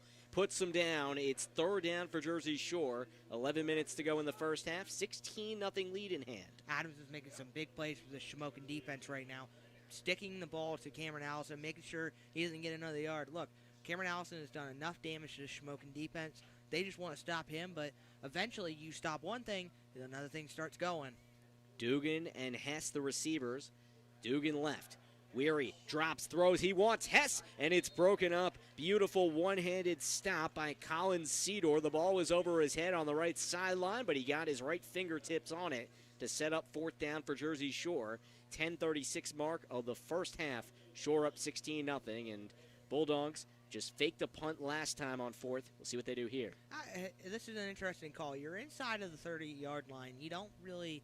Actually, you're inside the 20. You're in the red zone. It's a big gamble here. You're only a couple minutes into the game. Into the second quarter, but it looks like they're going to go for it. I formation here. No tomfoolery. Offset eye, Weary, drops, slings it over the middle, gets Hess a strong arm catch, and he leans into the end zone. Touchdown, Bulldogs. Caden Hess into the end zone for the first time this year, and it's all things Jersey Shore, 22-0. Yeah, great design there by Coach Gravish. Get a quick strike out to Caden Hess and makes another catch. That's why Caden Hess was All-State last year, and he's got a lot of upside this year, but great play call by Coach Tom Gravish. Nice gamble to take, and Jersey Shore got a sizable lead now here in this game. Cam Allison on for the PAT. Had it tipped and went over last time. Snap is there. The kick is barely up, and it's whacked down yet again. 4 or 5 guys could have gotten responsibility for that block point after. 22-0 Jersey Shore.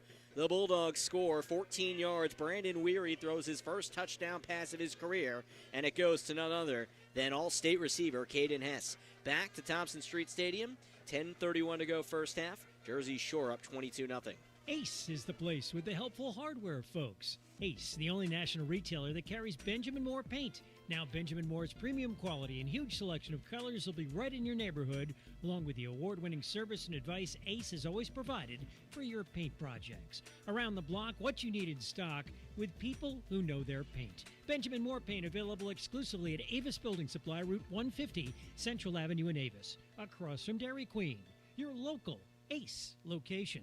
WQBR 99.9 FM.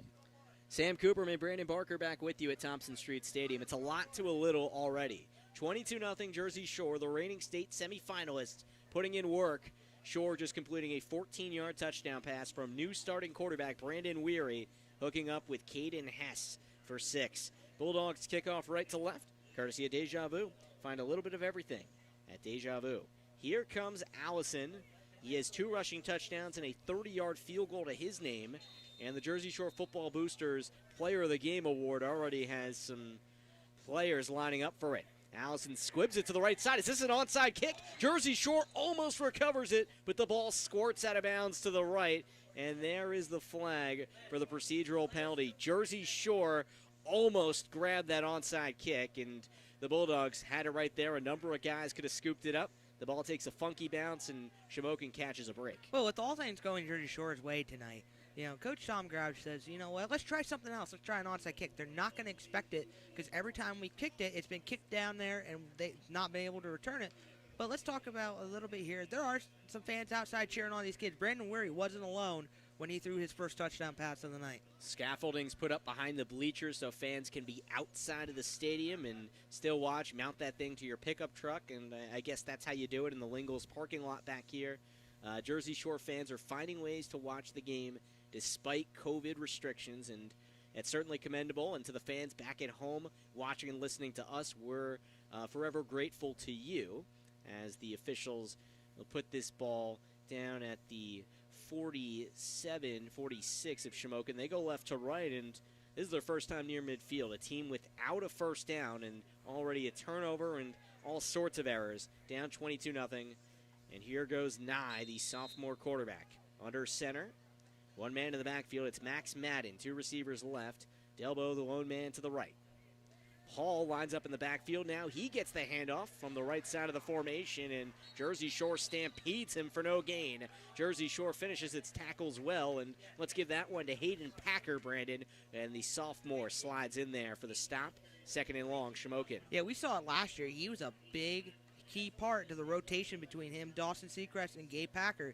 He gave those guys a break. Gave Dawson Seacrest a break last year for those plays, but another big stick, and Hayden Packer's one of those guys who could potentially be an all-stater this year and potentially next year. And it also moved Dalton Dugan to defensive end. That was a huge addition for this Jersey Shore five-man front. Shamokin now huddling up.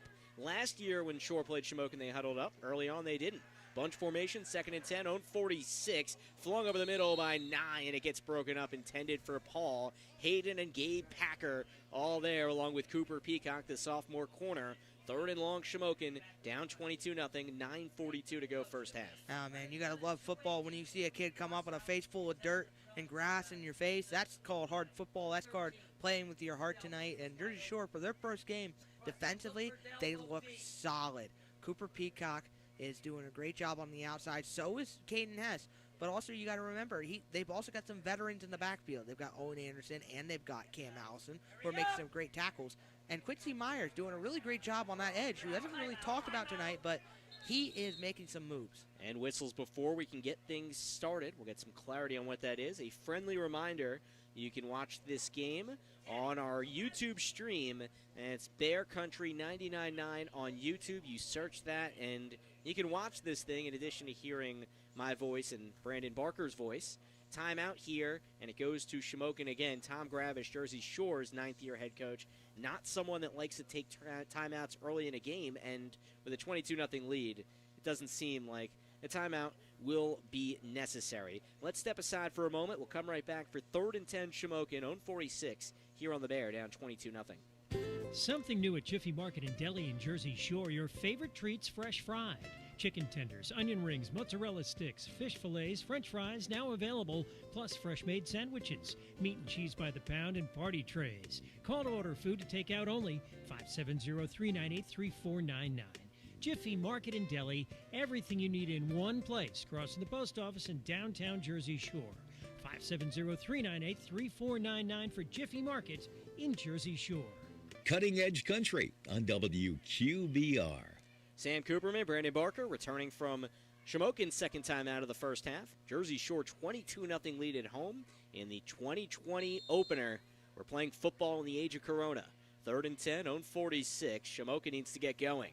Roll out right, out of the bunch. Nye, the sophomore, throws it under pressure, gets it off, and a basket catch is made by Rydowski inside the 15. Ryder Zolkowski, I should say, makes that over-the-shoulder snatch, and he's got a big gainer all the way inside the red zone. Nice pass from Nye in the first down for Shamokin of the evening. Yeah, that's what Shamokin wanted to see from Brett Nye. Make a great pass to the outside. Did a good job. He faked him to the inside of Cooper Peacock and came to the outside, freed him up enough to Brett Knight to get the ball in there. And Shamokin is finally in opponent territory where they have a chance to score. That was 42 yards from Nye to Zolkowski. 1st and 10, 13 ashore. Left leg kick from Nye. Has 2 in the backfield. Frash there on the fake. The handoff goes to Madden, and he's roped up like cattle. Nothing there. Hayden Packer, we mentioned the linebacker earlier. The sophomore makes the stick. No gain. 2nd and long, Shamokin after the beautiful long pass. All night, this is what Jersey Shore has been afraid of. Is what's the first time that when Shamokin gets the ball down the field and they finally start to get their offense rolling, can they stop them? This is a big time to figure out what kind of red zone defense this young group of kids on defense can do for Jersey Shore.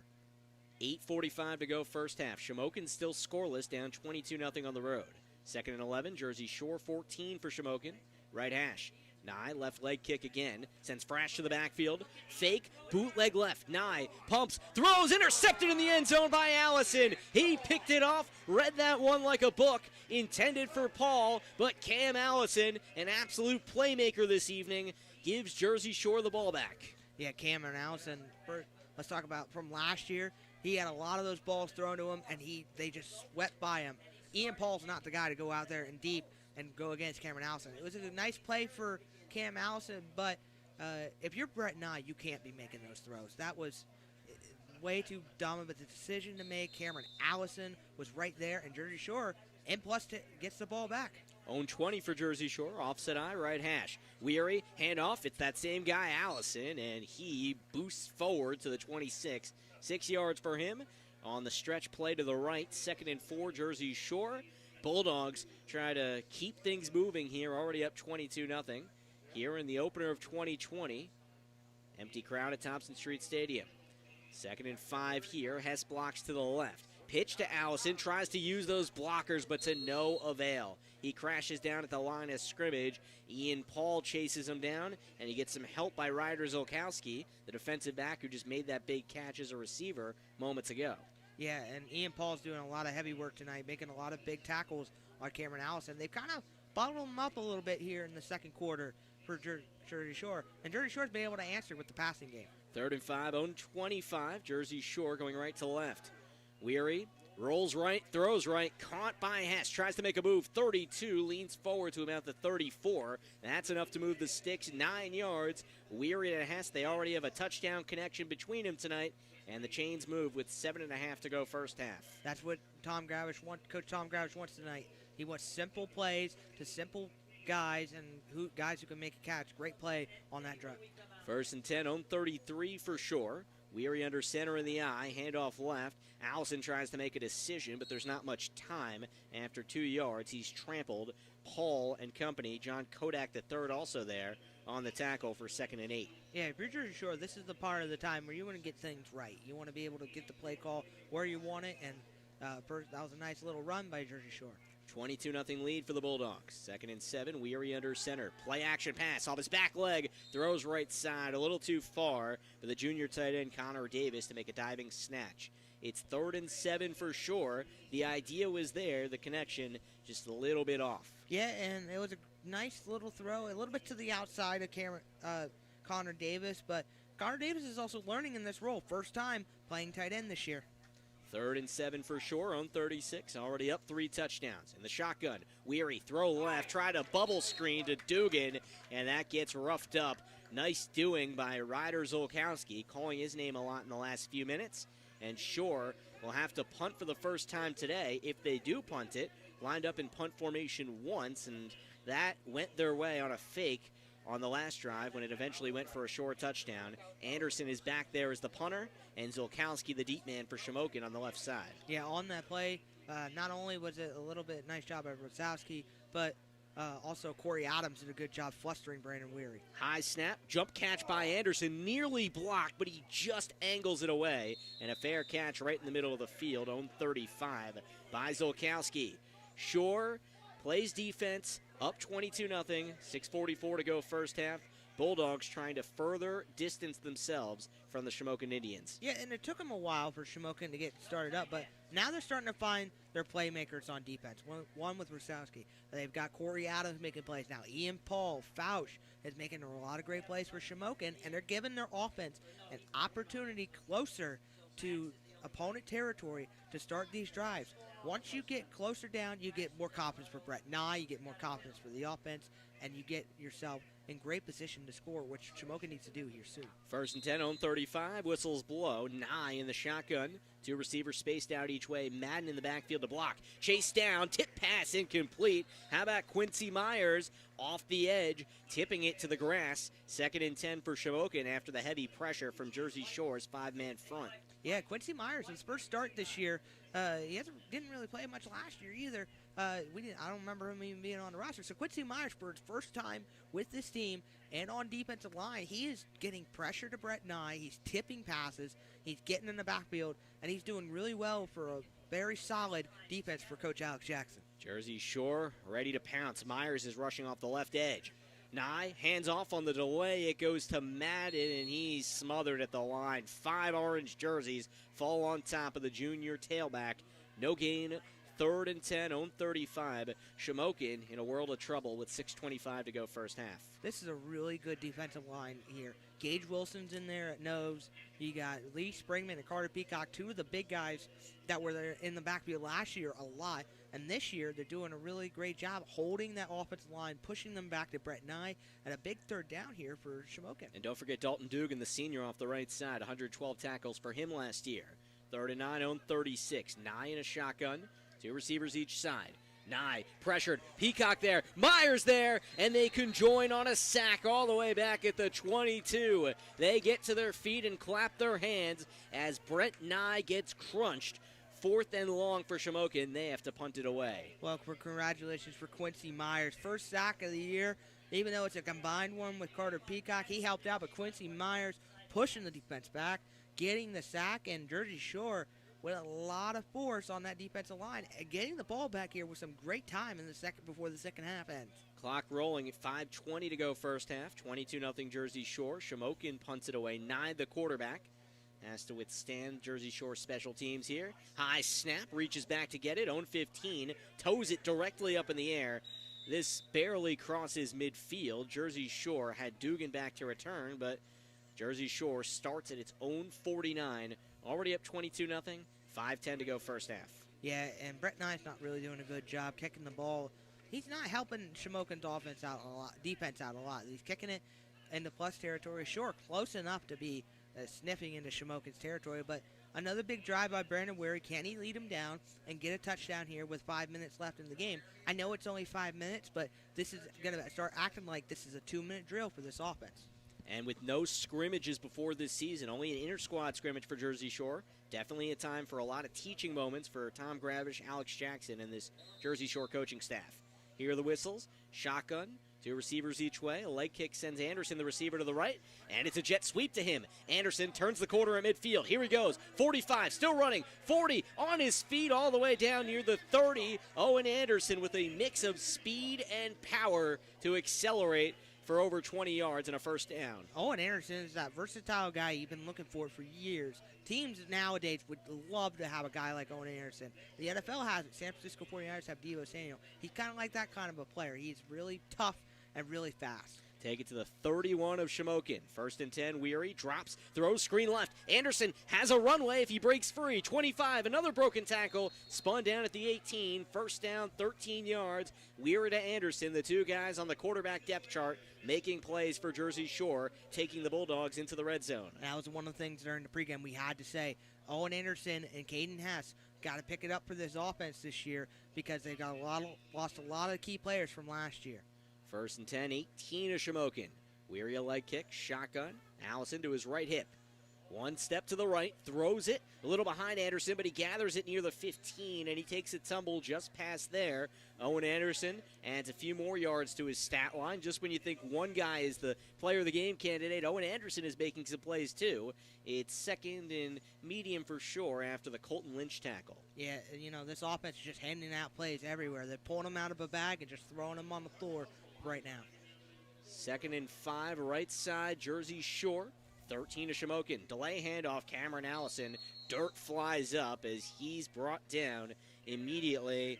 A lot of hats to the ball, Shamokin. Nicely done on the line. It's still about 3rd and long for Jersey Shore. Keep it at 13, under 4 to go first half. Haven't talked about it really much lately, but the offensive line for Jersey Shore has done a nice job protecting Brandon Weary as well, and also giving lanes for Cameron Allison. That time he didn't get anywhere, but still doing a nice job tonight. Offense looks to the sideline for the play call. Dugan and Anderson to the left, and the handoff goes to Allison. It happened very quickly, and whistles blow immediately. And there might have been an offsides call. Hearing that from the sideline, let's wait and see. That happened at a rapid pace. Yeah, the handoff was actually to Hayden Packer on that one. No, actually. 4th and 4, keep it at the 13. Weary keeps it, rolls, hit as he throws, over the middle, bobbling catch in the end zone by Anderson for a Jersey Shore touchdown. The Bulldogs turn garbage into gold, and they extend their lead to 28-0 over Shamokin. 3:11 to go in the first half. Great concentration by Owen Anderson to make that catch. Bobbling in the air, thinking it's going to be intercepted. It's so many. We've seen that before here at this stadium where that's happened, but nice job by Owen Anderson to make the catch, and he is starting to look like one of those guys that's going to be Mr. Reliable for Jersey Shore.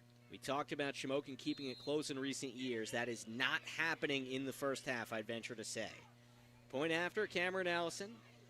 Hess is there to hold. Smith the snap. It's down, and the kick is not up. It's very low and blocked yet again, barely over the helmets of his offensive linemen. Cam Allison missed a few PATs today, but you factor in everything else, and he has still had a marvelous evening, and Jersey Shore as a team is flat out dominating. 28-0, 3:11 to go first half. Shamokin gets the ball on the Bear right after this. Susquehanna Trailways has part-time and full-time opportunities available for motor coach and school bus drivers. Are you recently retired? Don't want to be home all the time and enjoy travel? Become part of the Susquehanna Trailways team. Contact Susquehanna Trailways by calling 570-753-5125 or email charters@susquehannabus.com. They will train for free and offer performance bonuses too. Call Susquehanna Trailways at 570-753-5125. The Bear, WQBR. Jersey Shore football scores another touchdown, second passing touchdown for senior Brandon Weary this evening. And he hooks up with Owen Anderson, a basket catch in the end zone amidst some heavy traffic. Jersey Shore kickoff right to left, courtesy of Deja Vu. Said their name a lot in this first half. They're open Wednesday through Saturday, 9:30 to 5:30, 256 Allegheny Street, Jersey Shore. Coming up, our Jason Eberhardt State Farm halftime show as Cameron Allison holds his right hand up. He's ready to boot this thing away. Approaches with his left foot. This squibs up the middle, pops all the way to the 20. And it's scooped up by Delbo, and he doesn't go very far, just leans across the 26 after he is knocked down right then and there. Cade Vocolo, not sure if this is his first year playing football or not. He's on the wrestling team, and he makes a big impact there, but on special teams, Vocolo on the tackle. Yeah, he actually was on the roster last year. He didn't play much, but this year, hey, one of the things Coach Tom Gravish has preached about for years when I've been with him, for the last 6 or 7 years, he's preached about, listen, it doesn't matter what you're doing. You're on special teams, you're on offense, you're on defense. You make a play, you're doing a good job, and that's all that matters right now for Cade Picola. Gravish is always able to rotate guys in and out. 9th-year head coach stands in the short-sleeve dress shirt with the tie and the gray pants. 1st and 10, left to right. Handoff from Nye, and tumbling to the right, there goes Max Madden. He flips his way up to the 27. Maybe a yard there on the run to the right. Peacock the tackle. It's 2nd and long for the Shamokin Indians team that has come out slumping in the first half of its opening game. Yeah, and they're going to have to probably take this one to halftime and figure something out, because right now they just don't look like they're motivated enough to go out. Their heads are down. They're not ready to go, and this Jersey Shore defense is taking advantage of that. Reigning state semifinalists picking right up where they left off. Own 27 under center. Here's Nye. Shore showing blitz. Nye. Handoff right. This goes to Aaron Frash, and he is smuggled up. Nothing there, and we called his name earlier, Quincy Myers, making an impact here in this first half, and Jersey Shore forces a 3rd and 8, own 28 for Shamokin. Yeah, he's doing a great job on the outside edge. He's kind of filling the role of Ryan Kirshner from last year, my Mr. Missile, as I like to call him. He got in the backfield a lot and pushed the offensive line back, but Quincy Myers is doing the same thing, filling that role. Looks like he's going to line up as now he's lining up. Jersey Shore brings Allison, the defensive back, to the line of scrimmage. Right leg kick from Nye. Brings a receiver to the right, but it doesn't matter. He botches the snap. It looks like he got on top of it, but Brett Nye just had to eat that ball, and he'll lose about a yard or so. And most importantly, they'll give Jersey Shore the ball right back after that miscommunication between Redarmo and Nye. Yeah, and just another mistake by Shamokin's offense. You know, they're trying to figure things out. They're going to take their last time out here, I'm assuming, but right now, Shamokin's just not where they want to be. And Henry Hananoski's got to figure out why these guys aren't motivated to play. Jersey Shore's doing a really good job, though. They're bulldozing people over. And I've noticed with their defense as well, when they're coming to the line, Shamokin jumped a lot, but Jersey Shore has just stayed still the whole time. They haven't jumped off sides at all tonight.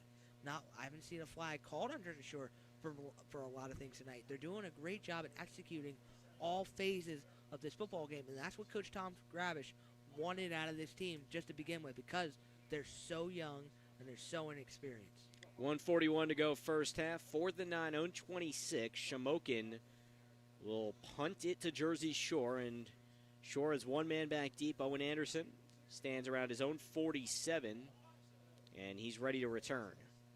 Nye to punt, just waiting on the whistle, and Shore will get what maybe its last drive of the first half, and a first half that has come up with the majority of drives going Jersey Shore's way, and Shamokin looks stunned right now out on Jersey Shore's Thompson Street Stadium. Both of these teams not having time to scrimmage before the season.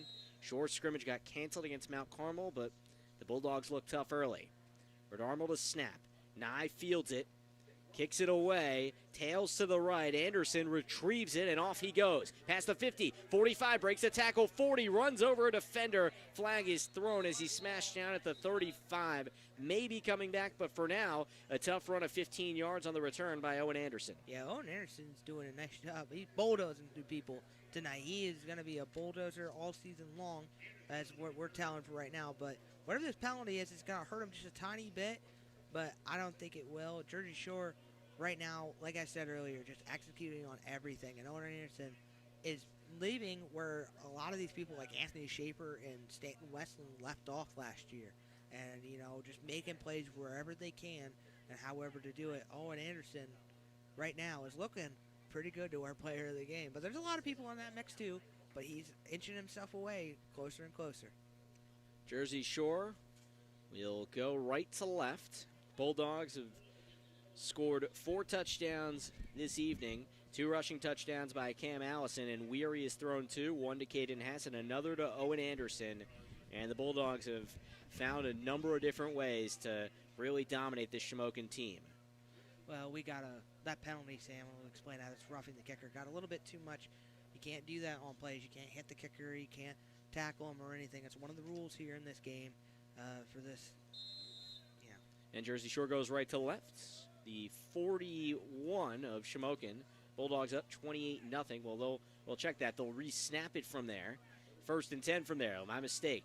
Nye, pump fake, chased, and thrown down. Quincy Myers back on top of him with help over the top from Carter Peacock. 2nd and long. Jersey Shore roughs up the quarterback. Well, he's just gaining himself in confidence right now. He's pushing himself through. He's getting quick off the line. A 2nd sack of the night. He's doing a really great job moving the offensive line back, and right now Jersey Shore is just swimming in confidence. Lots of confidence, as you mentioned. Peacock and Myers dap it up quickly, and back they go. Little shoulder shrug from Quincy Myers. 2nd and 16 on 34. Under 50 seconds to go first half. Shamokin down 28-0. Roll out left. Nye a pump and a throw. Too far for everybody. First try for Frash. Then Delbo had a chance at it. Falls harmlessly incomplete to the grass. 3rd and long. Shamokin on 34 in a 4-touchdown hole with 42 seconds to go in the first half. With 42 seconds to go, you're just trying not to turn the ball over to Jersey Shore with about 30 seconds left, because they've been proven to go down the field in that short amount of time and go score touchdowns and possibly a field goal if they feel comfortable with Cameron Allison kicking it. But if I'm Shamokin right now, you either run the ball here or you just kind of, try something unique to get yourself down the field. 3rd and 16 on 34. Under center is the quarterback Nye, the sophomore. And it looked like Delbo went too quick. The receiver on the outside left took about 2 steps across the line of scrimmage, and everybody knows it. Shamokin will be backed up here. Yeah, and Jersey Shore's high-fiving on that defense right now. They're just so patient. They're waiting for the ball to be snapped. That's how football was taught. You know, you wait for the ball to be snapped. You wait for everything. You let the offense try to dictate whether they want to jump early. And for now, Shamokin, they're making too many mistakes on that offensive side. 3rd and 21, own 34. Rather, own 29 now. Nye rolls out right, running for his life to the sideline, throws a jump pass. There's a flag thrown. The ball is out of bounds, incomplete. Might be a holdback there as the Shamokin offensive line try to protect their sophomore quarterback. We'll wait to get confirmation on the flag. Quincy Myers in the backfield. That'll be against the offensive tackle there, number 58 for Shamokin. But more mistakes by this offensive line, more mistakes by this receiving core, more mistakes by Shamokin. It's just going to be one of those nights for Shamokin. They've got 36 seconds left here. They've got to relax, wait till halftime, fix all the mistakes. Look, you're down 28-0. It's not like it's not been done. Jersey Shore did it last year against Pottsville in 3 overtimes, came back and beat them. It's not out of the question to be down 28-0, but in order to not hurt yourself, you got to stop making the mistakes, and you got to not give Jersey Shore the ball with a short amount of time because they will go down. Friendly reminder, you can watch these games if you're listening on the radio, and we appreciate you greatly doing that. But you can watch on our new YouTube page, Bear Country 999 on YouTube. Search us, find us. You can watch this game in its entirety. You can watch it tomorrow. You can watch it whenever. 4th and 21, own 29, and Shamokin set to punt here. Nye stays out there, the quarterback and punter for the Shamokin team. Coach Henry Hynoski excited about this season, coming off a 3-8 year last year where they suffered really a litany of injuries, but right now it's not looking good. Down 28-0 at Shore. High snap, one-handed grab by Nye, and boots it away. Strong kick with his right foot. In stride, Dugan collides with his own guy, Anderson, and he doesn't get very far. Roped down by Zolkowski. There were mistakes on both sides of the ball that time, but Jersey Shore hangs on to it, and with 27 seconds to go in the first half, the Bulldogs can wipe that mistake away and go right to left here, trying to add more, or can just sit on this ball and go to halftime with the lead looking how it does, and only one timeout for the visitors. And you and I know for the last 2 years, you know, Coach Tom Gravish isn't going to do that. He's going to try to push this ball as far down the field as he can and try to build some more speed. Well, they're lined up in a shotgun, wouldn't lend itself to taking a knee. 1st and 10, own 48. Weary, the quarterback, barks out the instructions. Quick swing, left side, grab by Dugan, but a knee was down as he caught it near the grass. Dalton Dugan trying to make things happen on the wide receiver screen, but right knee hit the ground. That's probably about a loss of a half a yard for Jersey Shore, and here comes a timeout by the Bulldogs. Their first of the game, 21 to go first half. Tom Gravish looking to run things up further. Yeah, and, you know, you have those timeouts in your pocket. Why not use them? Right now, you're trying to teach Brandon Weary. Say, hey, we're up right now 28-0. But what's going to say when we go down the road, like next week when we go away, you know, when we go to our next game? Yeah. And we go, it's a weird schedule. Yeah. It is probably an applicable time to go over that. Next week, we are going to Sunbury, the Shikellamy Jersey Shore action. They played twice last year. Jersey Shore demolished them both times, and the Shikellamy Braves, will try to get things back on track. They're a couple years removed from a very good season where they were one of the best teams in the district and beat Jersey Shore here on this field. So maybe they have something back in their arsenal. 2nd and 11, own 48 for Shore after the timeout. Weary drops, throws over the middle, caught in stride by Anderson. He slides down at the 28. How about that grab? Jersey Shore gets 24 yards over the middle. Clock stops at 15.9 while they set the ball down. They will. Watch the magic happen here by this offense. Clock running now. Weary, 4 receivers set. Allison to his right in the backfield. Rolls, pumps, throws, off balance, has Hess deep, and he cannot bring it in. It tips off his hands a couple times and falls incomplete to where the concession stands would be out to the right side. 6.1 to go first half. 2nd and 10, 30 of Shamokin. Maybe one last play for Shore in this dominant first half. Good play call. Had him open. Throw him a little bit too short there. That good try there by Jersey Shore. One last play here left. From the left hash, the Bulldogs now go. Ball's at the 25, and here's a whistle. Looks like the ball somehow got spotted 3 yards in front of where it was supposed to be, if I'm seeing this correctly.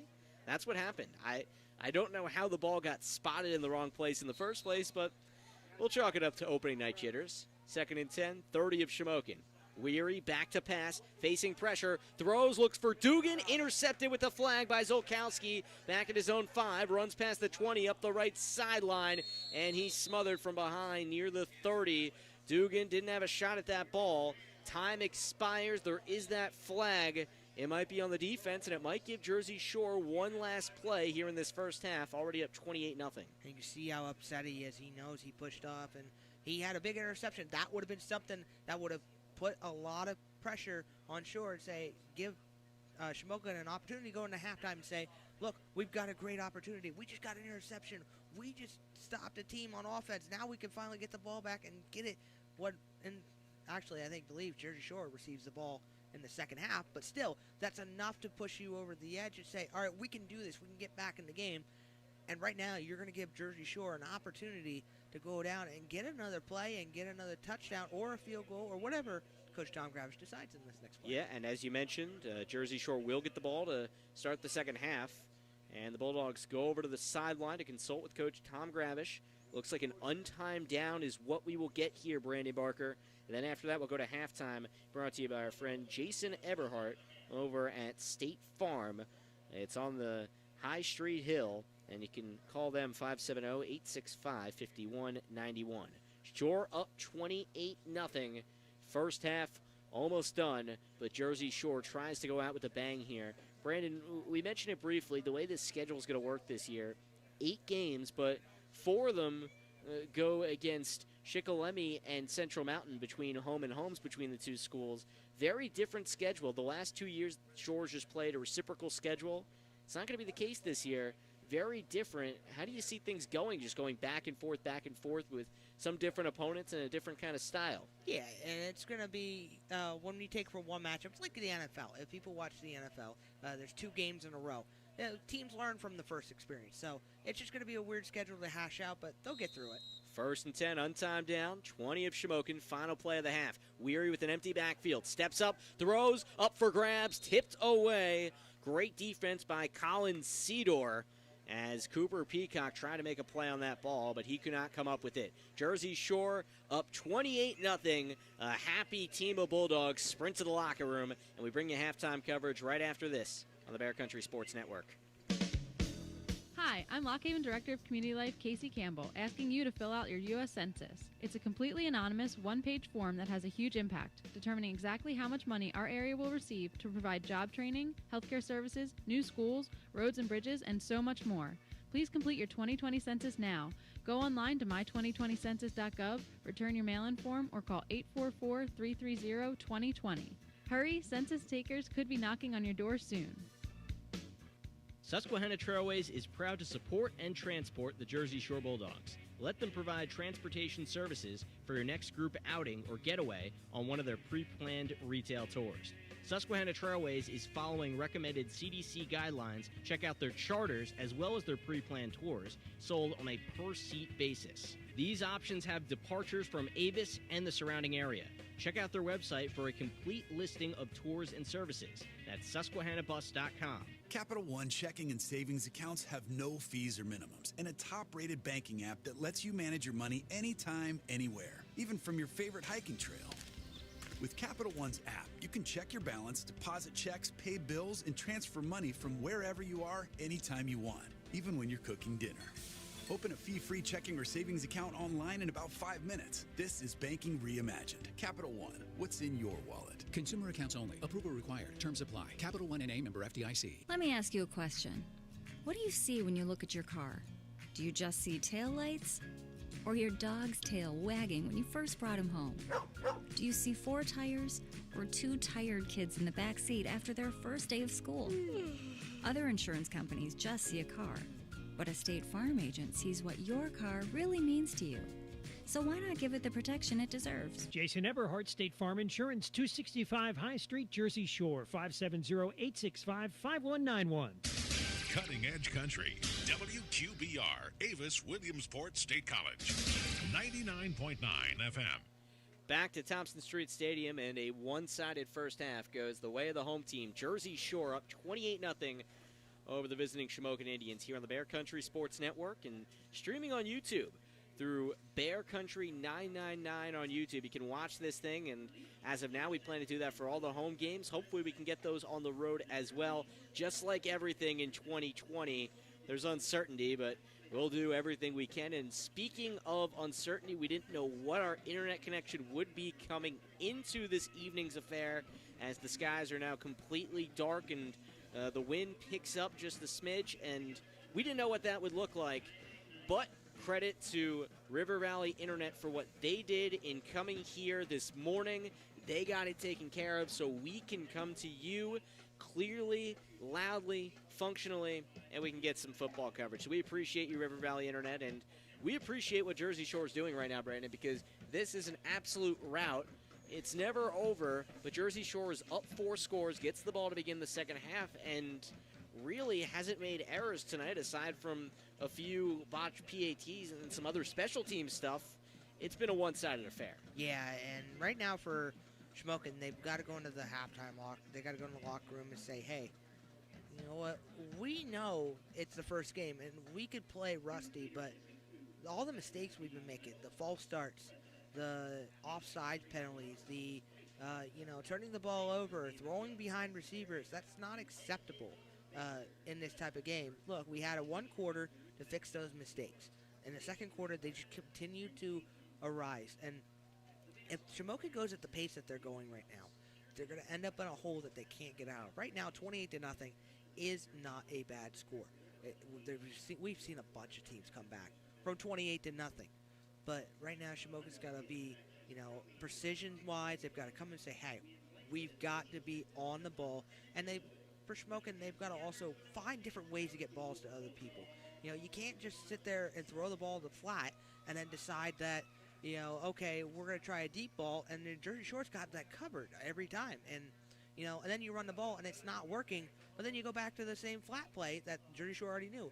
You can't be one-dimensional. You can't, just run the same plays every time.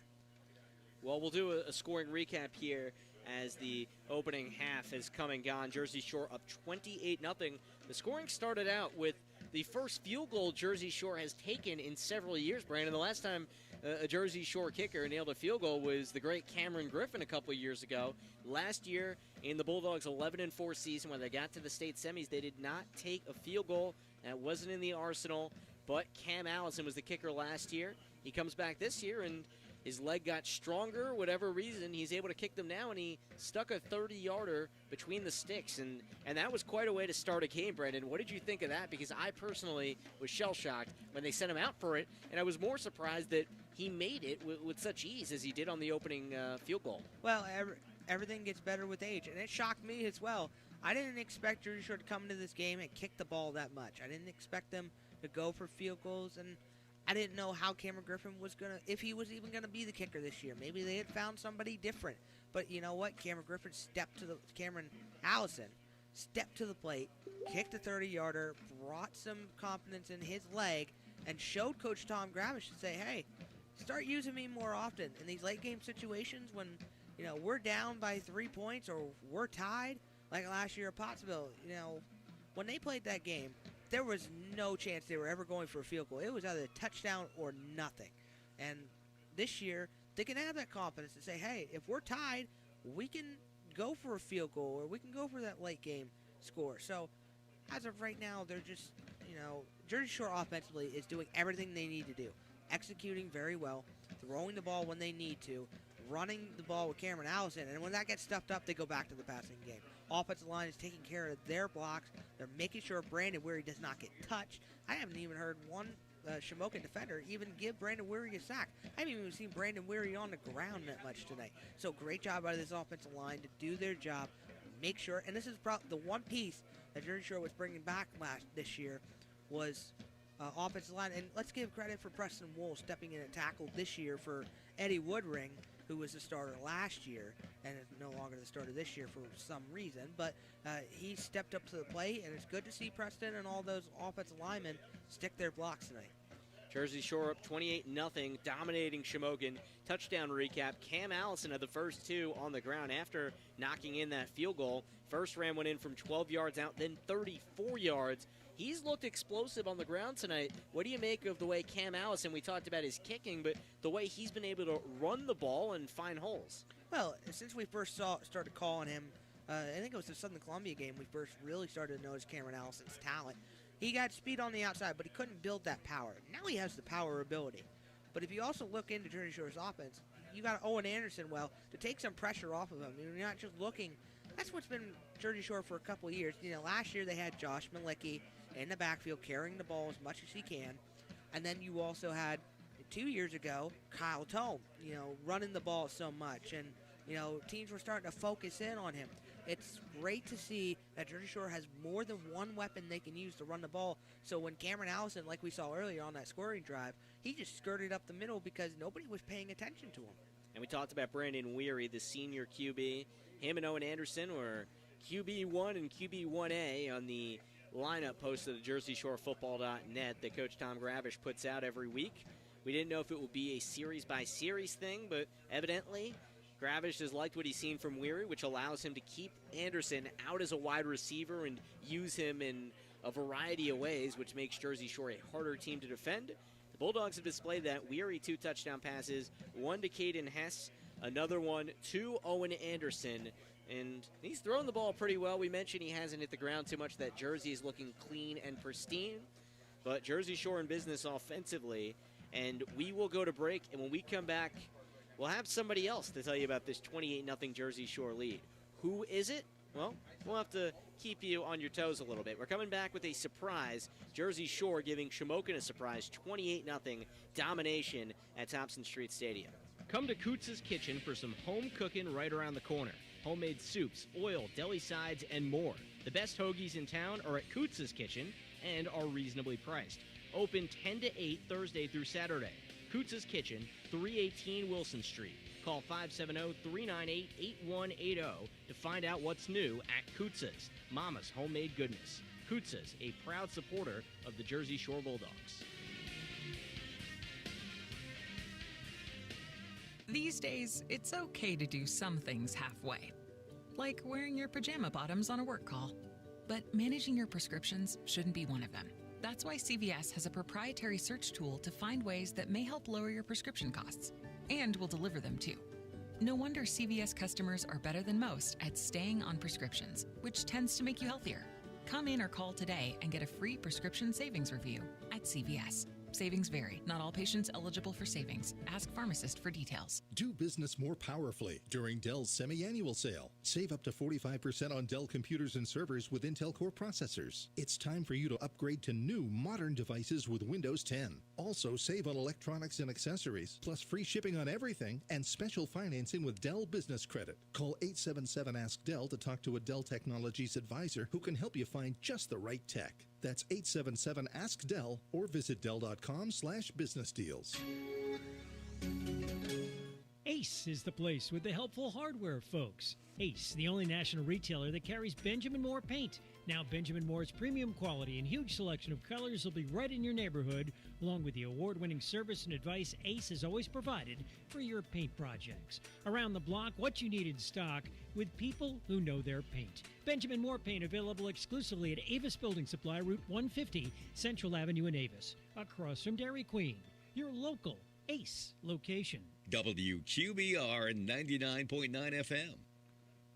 Welcome back, everyone, to halftime here at Jersey Shore, leading 28-0. I want to bring in my great friend and great friend of this WQBR and Stan Cooperman here, Nate Carpenter, with us here at halftime. Nate, 28-0 right now, and we've got about 5 minutes till halftime. Well, we ended the season last year. We pinched ourselves, didn't we? We thought we were dreaming. It was like a fantasy world, right? Pottsville, big time on the road. Dallas went on to really go to the state finals. They were outmatched in that final game. But Jersey Shore had such a run last year, you almost ask yourself, is it possible to start over? And they did have an excellent offseason. Tom Gravish said, COVID-19, regardless of what's going on, we're going to get in the gym. We're going to find ways. Kids worked out. They were able to not necessarily utilize the same protocol, the same gym here at the school, but they worked out. These kids are disciplined. They want to play for Tom Gravish, and they had an excellent offseason. So the keys to the first half tonight, I really think, for Jersey Shore, limited turnovers. They didn't shoot themselves in the foot. The offense and defensive lines, when I really looked at the team this year, I said, you know what, they're going to have some weapons, but the greatest maturity is up front.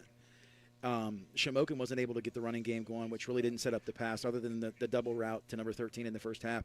They really had no offense. In fact, they had maybe 1 or 2 first downs.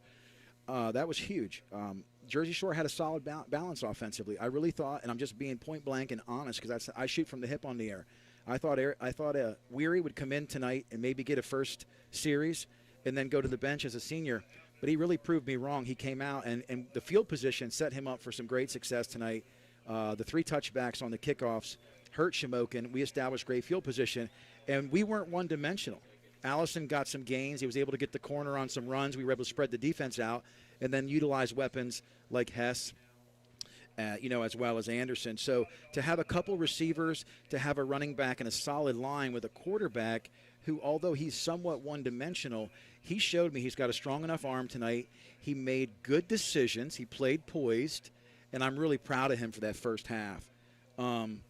Outside of the excellent field position, Shamokin really never was able to establish the run, and as a result, you saw deeper into that second quarter, we got more pressure on the quarterback. So when they needed big plays, they weren't able to have the time to get the big plays. So, that's my 2 cents tonight on the first half, but I thought Jersey Shore came out. They're in shape. I really thought we'd see some cramps. Thankfully, it's not super humid tonight. It's not super hot. But Jersey Shore came out, and they showed me that, a Tom Gravish program is a Tom Gravish program. Yep.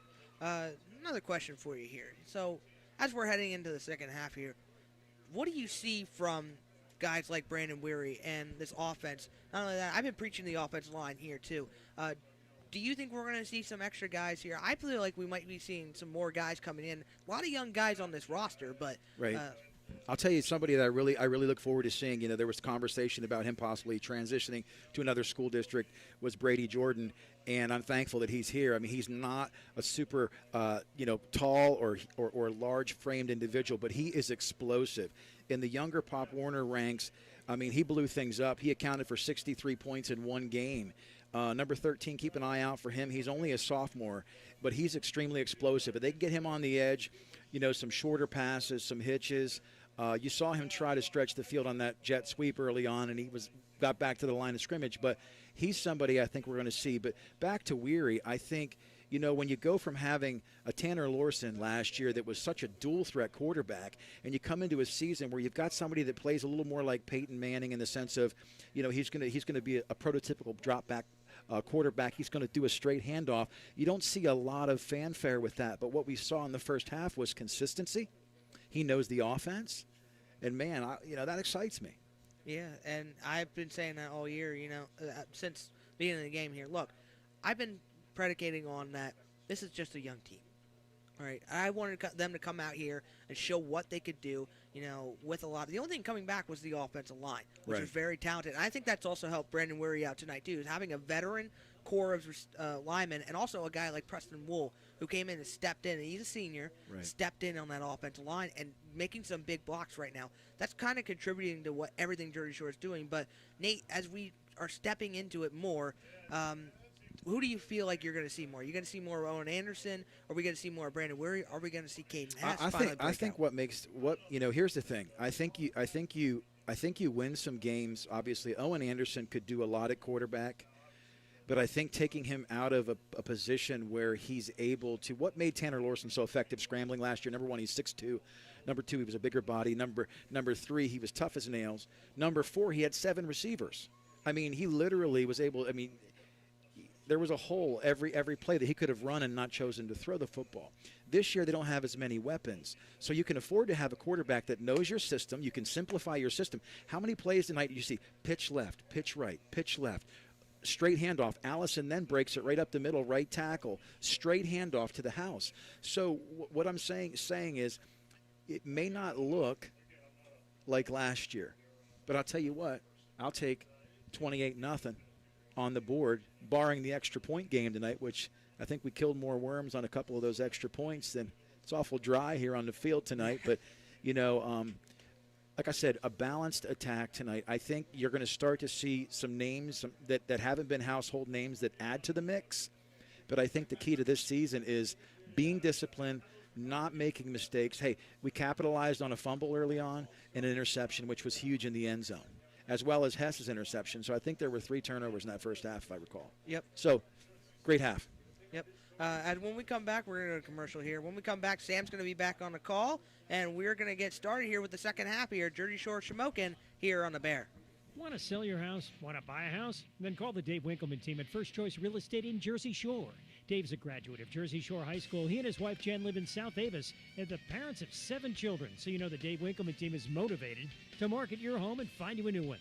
570-295-4422. Ask Dave how he can guarantee your home will be sold in 90 days. Dave Winkleman team at First Choice Realty in Jersey Shore, ready to serve you. 570-295-4422. This is the Frells family.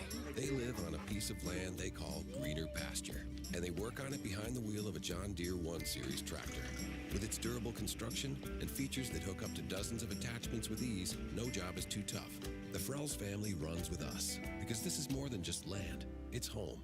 Nothing runs like a Deere. Get a 1 Series tractor for just $99 per month at your John Deere dealer today. For additional cost information, please call toll-free 855-633-2315. Something new at Jiffy Market in Deli in Jersey Shore. Your favorite treats fresh fried. Chicken tenders, onion rings, mozzarella sticks, fish fillets, french fries now available, plus fresh-made sandwiches, meat and cheese by the pound, and party trays. Call to order food to take out only, 570-398-3499. Jiffy Market and Deli, everything you need in one place, crossing the post office in downtown Jersey Shore. 570-398-3499 for Jiffy Market in Jersey Shore. It's your apartment speaking, and I need some favors. When you're singing in the shower, just try going up a key. You're trying to be an alto when really you're a soprano. Oh, and if you could bundle your renters and car insurance with Geico, it's easy to do online and we could save money. And then, when you read your murder mysteries at night, could you read out loud, but skip the murder parts because I get scared? Geico. For bundling made easy, go to geico.com today. Let me ask you a question. What do you see when you look at your car? Do you just see taillights? Or your dog's tail wagging when you first brought him home? Do you see 4 tires or 2 tired kids in the back seat after their first day of school? Other insurance companies just see a car, but a State Farm agent sees what your car really means to you. So why not give it the protection it deserves? Jason Eberhardt, State Farm Insurance, 265 High Street, Jersey Shore, 570-865-5191. The Bear, WQBR. Sam Cooperman, Brandon Barker, returning to Thompson Street Stadium. Thank you, Nate Carpenter, for filling in. Nate's been playing a variety of roles in our broadcast for years, and we're appreciative for him for dropping some knowledge on us. I know I learned so much from him. I can surely say that plenty of people at home also get a lot of insight from Nate, who's been around this area so long and knows all these kids so well. Brandon, before we get to the second half in which Jersey Shore will get the ball first, leading 28-0 over division foe Shamokin, let's go around the area. The teams that are playing, let's find out what they have to say. Well, first of all, let's start with Bellefonte area. They're losing to Tyrone, which should have been the first game for Jersey Shore this year. They are losing to Tyrone 14-7 here in the third quarter. Let's go to Montoursville area. They are beating Midwest. We'll mention that Midwest is no longer in this district with Jersey Shore. They are losing to Montoursville 35-0. We also got one more score. Central Mountain, correct me if I'm wrong on this one, but as I was reading on my thing, Central Mountain 26, Bloomsburg nothing. Yeah, you were telling me, Brandon, that there were some high hopes at Central Mountain coming into the year, and who knows what happened in this game. You can only gauge so much off a score from a distance, but that's good for the folks at Central Mountain. Wildcats might be off to something good. They get Jersey Shore in 2 weeks here. Next week, the Bulldogs go down to Shamokin, Shikellamy rather. We will be there for that call, 6:30 pregame, 7 o'clock opening kickoff, and then we come back to Thompson Street Stadium for home game number 2. That's on the 23rd, and it is against Central Mountain. Shore receives the opening kickoff of the second half on the left side, wearing the home oranges. Kickoff from Osaski, only the second time he has kicked the ball tonight because his team has nothing. Botched by Anderson at his own 15, but picked up off the ricochet by Allison, and he's creamed at about the 21 right up the middle. Jersey Shore goes left to right. Good open field hit by Gavin Valchunas, the 11th grader there on the stuff. Bulldogs left to right. The Brandon Weary-led offense comes out there with a 4-score lead. Yeah, we were talking about it when they during halftime. The first one is mistakes. That was the first mistake Jersey Shore's made all night. Let's see if they don't transition that over to the offensive side. Brisk wind picking up here. Weary tries to get things started. Lines up under center. 2 in the backfield. Packer, the fullback, hand in the dirt to the right. Allison behind him. Allison gets the call on first. Scoops up the middle. 30, 35. Roped up at the 38 after about a 16-yard run right up the gut. Cam Allison, 2 touchdowns already to his name. Brought to the deck by Zolkowski. And the Bulldogs get a first down. Yeah, nice run up the middle there to start the half. Bulldozing its way up through the middle there is Cameron Allison. Jersey Shore left to right. Between the hashes, on 38, 28-0 lead. Fake pitch, handoff. It goes to Packer, breaks 2 tackles, runs over a 3rd guy, and finally hits the grass at the 47. Hayden Packer runs it right up the center of the field for 9 yards. 2nd and 1, Jersey Shore, left to right. Yeah, first run up the middle for Hayden Packer in this half, and it was a great run to set up first down. Shamokin, 4-man pressure, showing blitz off the edge. Handoff out of the eye. Allison looks for a way to get forward. He doesn't find it, but he gets just past the sticks. It's about 1.5 yards, but a first down on the angle run to the right. Jersey Shore left to right. Own 49, trying to make something happen on its opening drive of the second half. Already up 28-0. Yeah, big stick there by Ian Paul, the linebacker for Shamokin, but Cameron Allison got just enough for that first down. Shore back on it. Weary, right leg kick. Hess runs to the left side where 2 receivers are. Weary backs up, hitches the arm, throws it over the middle. In traffic, it's taken by Hess up the middle. 35-30, tumbles past the 25. Caden Hess making things happen yet again, and the Bulldogs get a first down and 27 yards. Way to come out of the half if you're Brandon Weary. Throws a dart down the middle for Caden Hess, and he makes a big gain out of that. Nose of the ball on the 24, Shamokin between the hashes. Weary under center. Handoff, Packer out of the eye. The fullback lunges to the 22 over left tackle. Hayden Packer, the sophomore fullback. He's knocked to the ground by Ian Paul, and it's 2nd and 8 for Jersey Shore. Tempo slows just a touch here. 10.5 to go in the third. Up 28-0, a touchdown. This could go to running clock. Offset eye as Dugan sprints to the right side.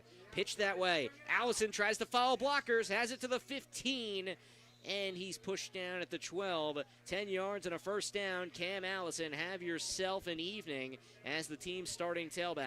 Yeah, nice run out to the outside, using them with that speed and getting them to the outside. Cameron Allison, what Nate and I talked about, is one of them key pieces where he's just been able to run wherever he wants tonight because the Shamokin defense hasn't been able to stop him. A timeout, and let's make a note of it. Eddie Woodring has come out finally in this game for Preston Wool. Yeah, Preston Wool sprinted off the field. They also brought Connor Davis, the junior tight end, on for Jersey Shore.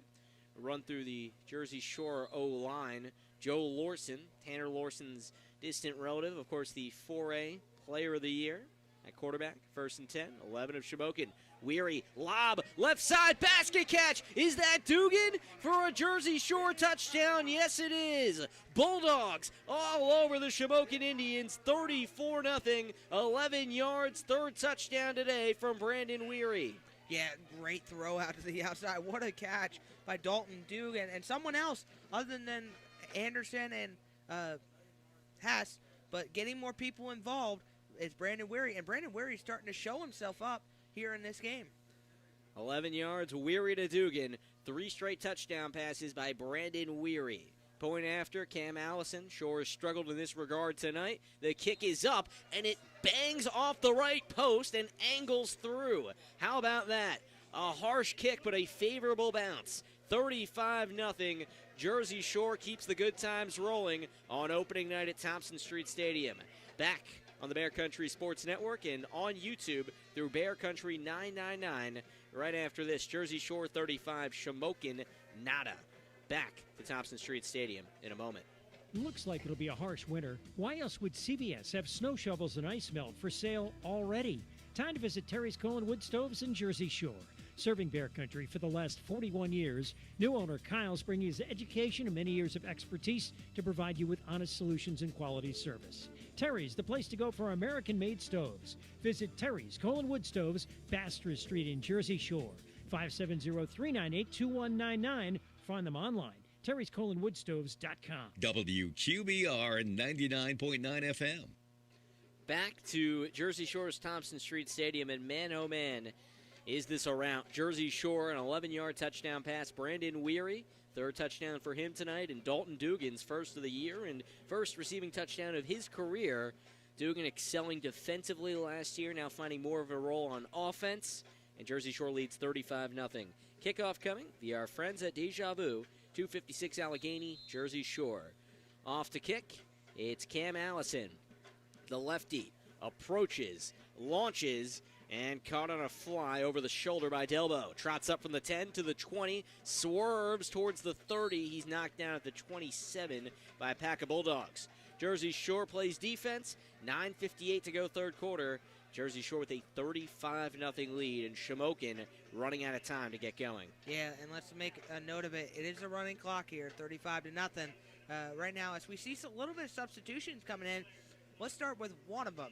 I think that's the only one we're going to see tonight. It's number 78, Owen Bloom, 6'4", 250-some pounds. Big boy on that defensive line. Hopefully he can make some production on a rotation line. He's lined up as a defensive tackle on the right side of Jersey Shore's five-man front. Under center, Nye. Roll out right out of the bunch on first down. Catch cannot be made. It was in the hands of Cedar, but he couldn't pull it in.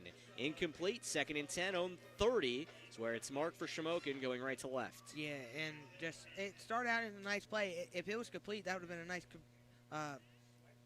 first play for Shamokin in this half, but as it was incomplete, Brett Nye has just not been on the ball right now. He hasn't been able to complete consecutive catches tonight. Coach Henry Hynoski and company, a very experienced coaching staff. Henry Hynoski Sr., of course, father, longtime coach. Coach Chicatano, a lot of great coaches, great minds at Shamokin. 2nd and 10, on 29, and play gets mucked up from the start. Nye just falls to the ground, helped up by Owen Bloom, who was right there to touch him down. 3rd and long for Shamokin. They're backed up to their own 26, have to advance it to their own 38, and Jersey Shore is having its way with the visitors.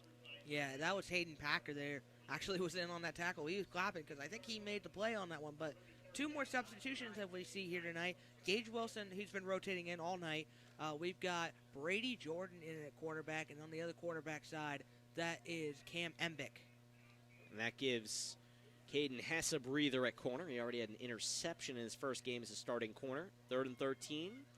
Full house backfield for Nye. It's two backs to the right. Steps up, has to hurry. Myers got him first, and then help comes. Jersey Shore can't stop bringing the quarterback down in the backfield. All the way near their own 20. Shamokin to send off yet another punt with 8 minutes to go in the third quarter and finding itself in a 35-0 hole. That looked too easy for Jersey Shore's defensive line. Quincy Myers, the first one there. Then it came Carter Peacon.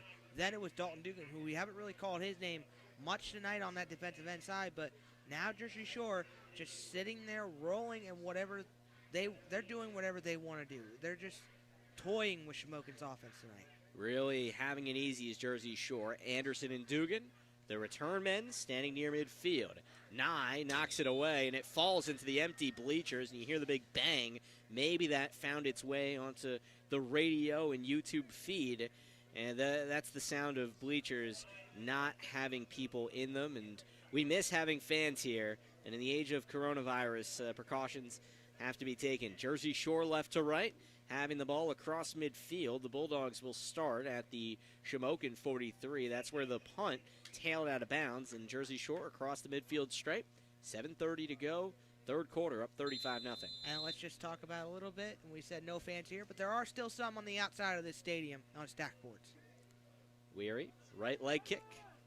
And here's a handoff left side. Might have an angle. Broken tackles. Here comes Jersey Shore up to the 30. Bulldogs, an unfamiliar ball carrier. It's Brady Jordan. He got one touch in the first half. And there's Brady Jordan again. I have to add him to my spotting board as he runs it for 13 yards to the left. And that was something one Nate Carpenter was talking about at halftime. Just a lot of speed on the outside. That could be a really big playmaker for this offense. Quickly they go, left hash, 30 of Shamokin. Weary, fake pitch, hands it off to Allison, and he gets smoked across the 29-yard line. Defense read it well that time for Shamokin. Second and long, Jersey Shore. 1 yard gain, Aaron Frash on the stuff. Yeah, and one thing Jersey Shore is doing right now offensively, they're reverting more to an option system. They're just handing the ball off to whoever can run the ball.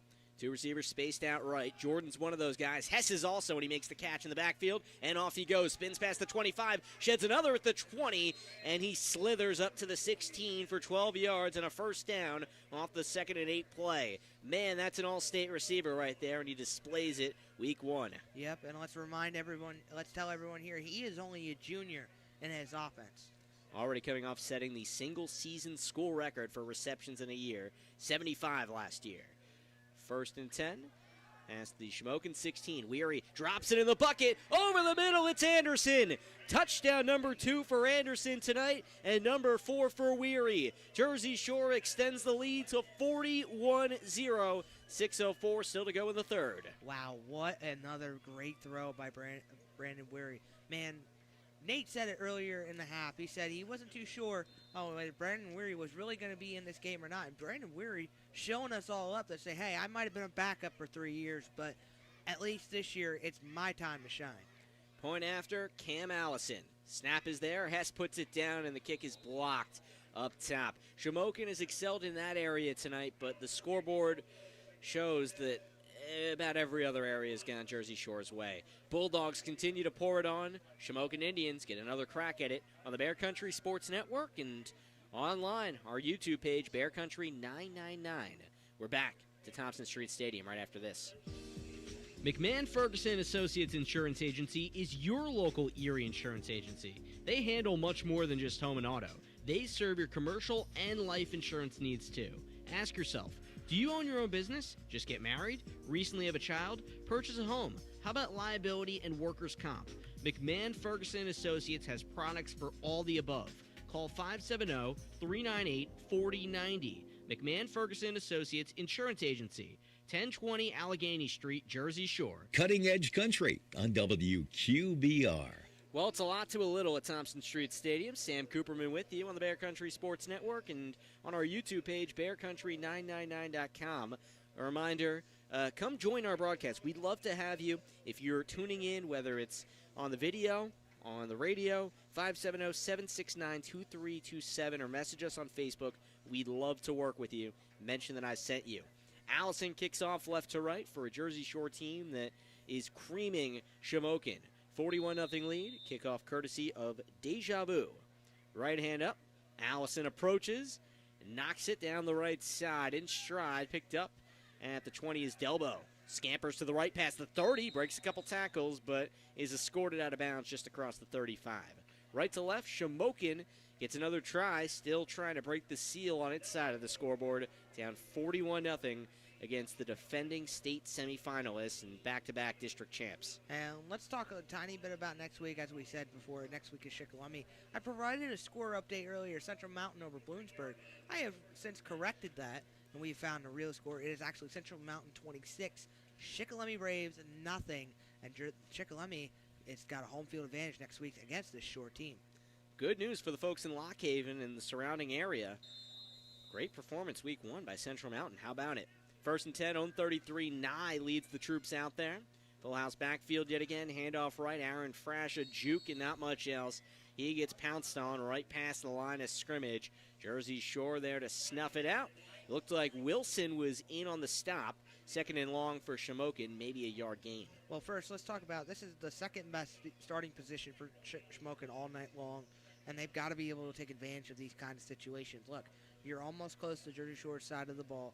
You have to be able to push it down the field. Nate was telling me earlier, and he said it on the air, can't be one-dimensional, so which means Shamokin has to find something new here in this wrinkle of offense. 2nd and 10, on 33, right hash of there. Nye, stretch handoff left, tries to find room for Wary. He gets a little bit, but a Caravan puts him to the grass at the 37.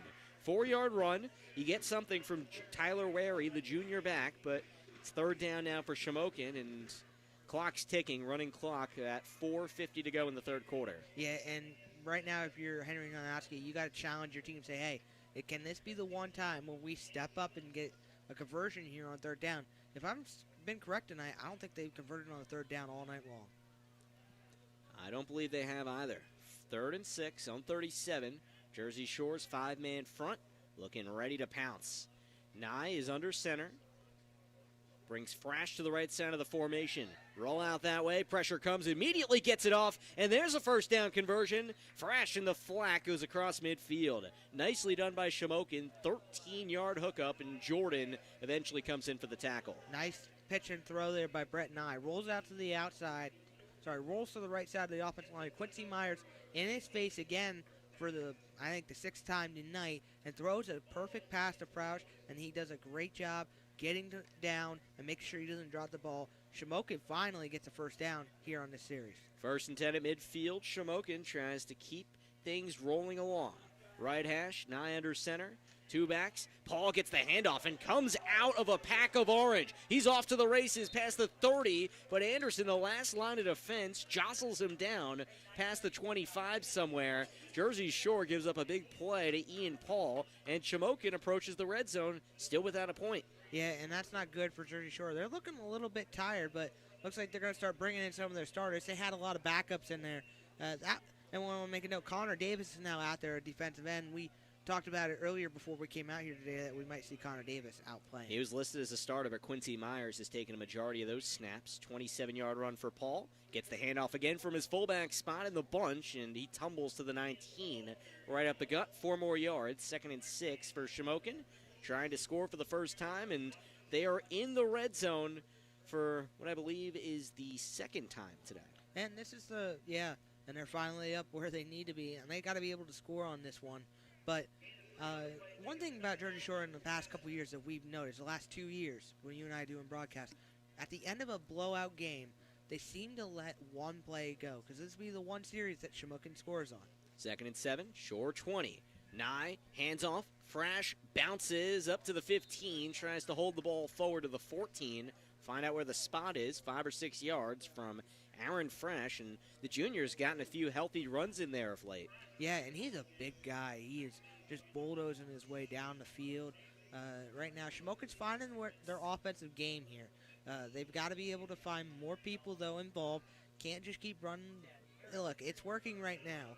But when's the point when Jersey Shore starts saying, okay, enough's enough, we're going to start stopping the run again? 3rd and 2, 15 of Jersey Shore. Shamokin still scoreless, down 41-0 late in the 3rd. Nye out of the eye. Handoff.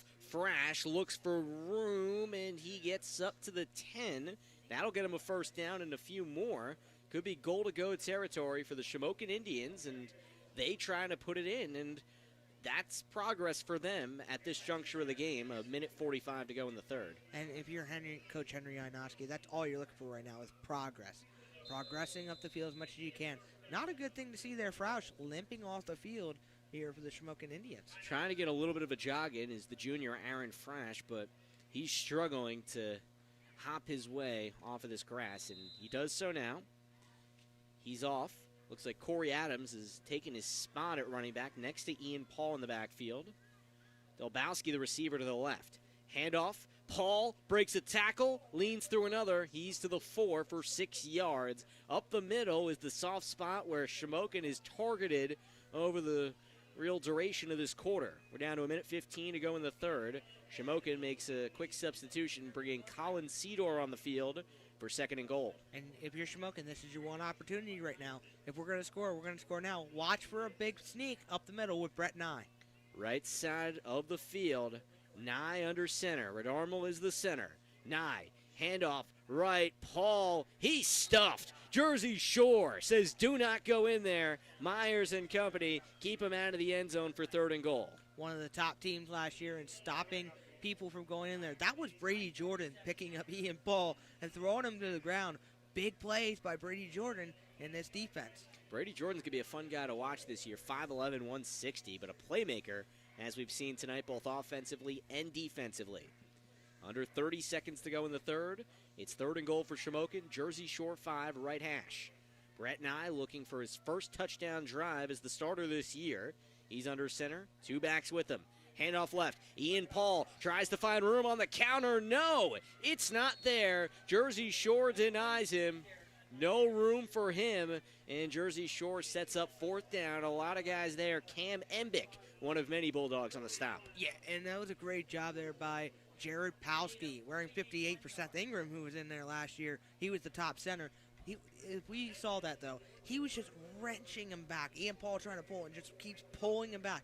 That spot on defense, if you're that extra guy trying to make that tackle, because Ian Paul could have easily put Cam Embick in the end zone, but great job of this Jersey Shore defense to smother them and get a red zone stop. Well, that's about 1.5 yards away from the end zone. The fields will flip, and left to right, Shamokin will try to put points on the board to start the 4th. 12 minutes to go, 41-0 Jersey Shore. It's a full-on blowout, but we got more football to come here on the Bear Country Sports Network. Let me ask you a question. What do you see when you look at your car? Do you just see taillights? Or your dog's tail wagging when you first brought him home? Do you see 4 tires or 2 tired kids in the back seat after their first day of school? Other insurance companies just see a car, but a State Farm agent sees what your car really means to you. So why not give it the protection it deserves? Jim Ely State Farm Insurance, 105 Thomas Street, Jersey Shore, 570-398-2828. Cutting Edge Country, WQBR, Avis Williamsport State College, 99.9 FM.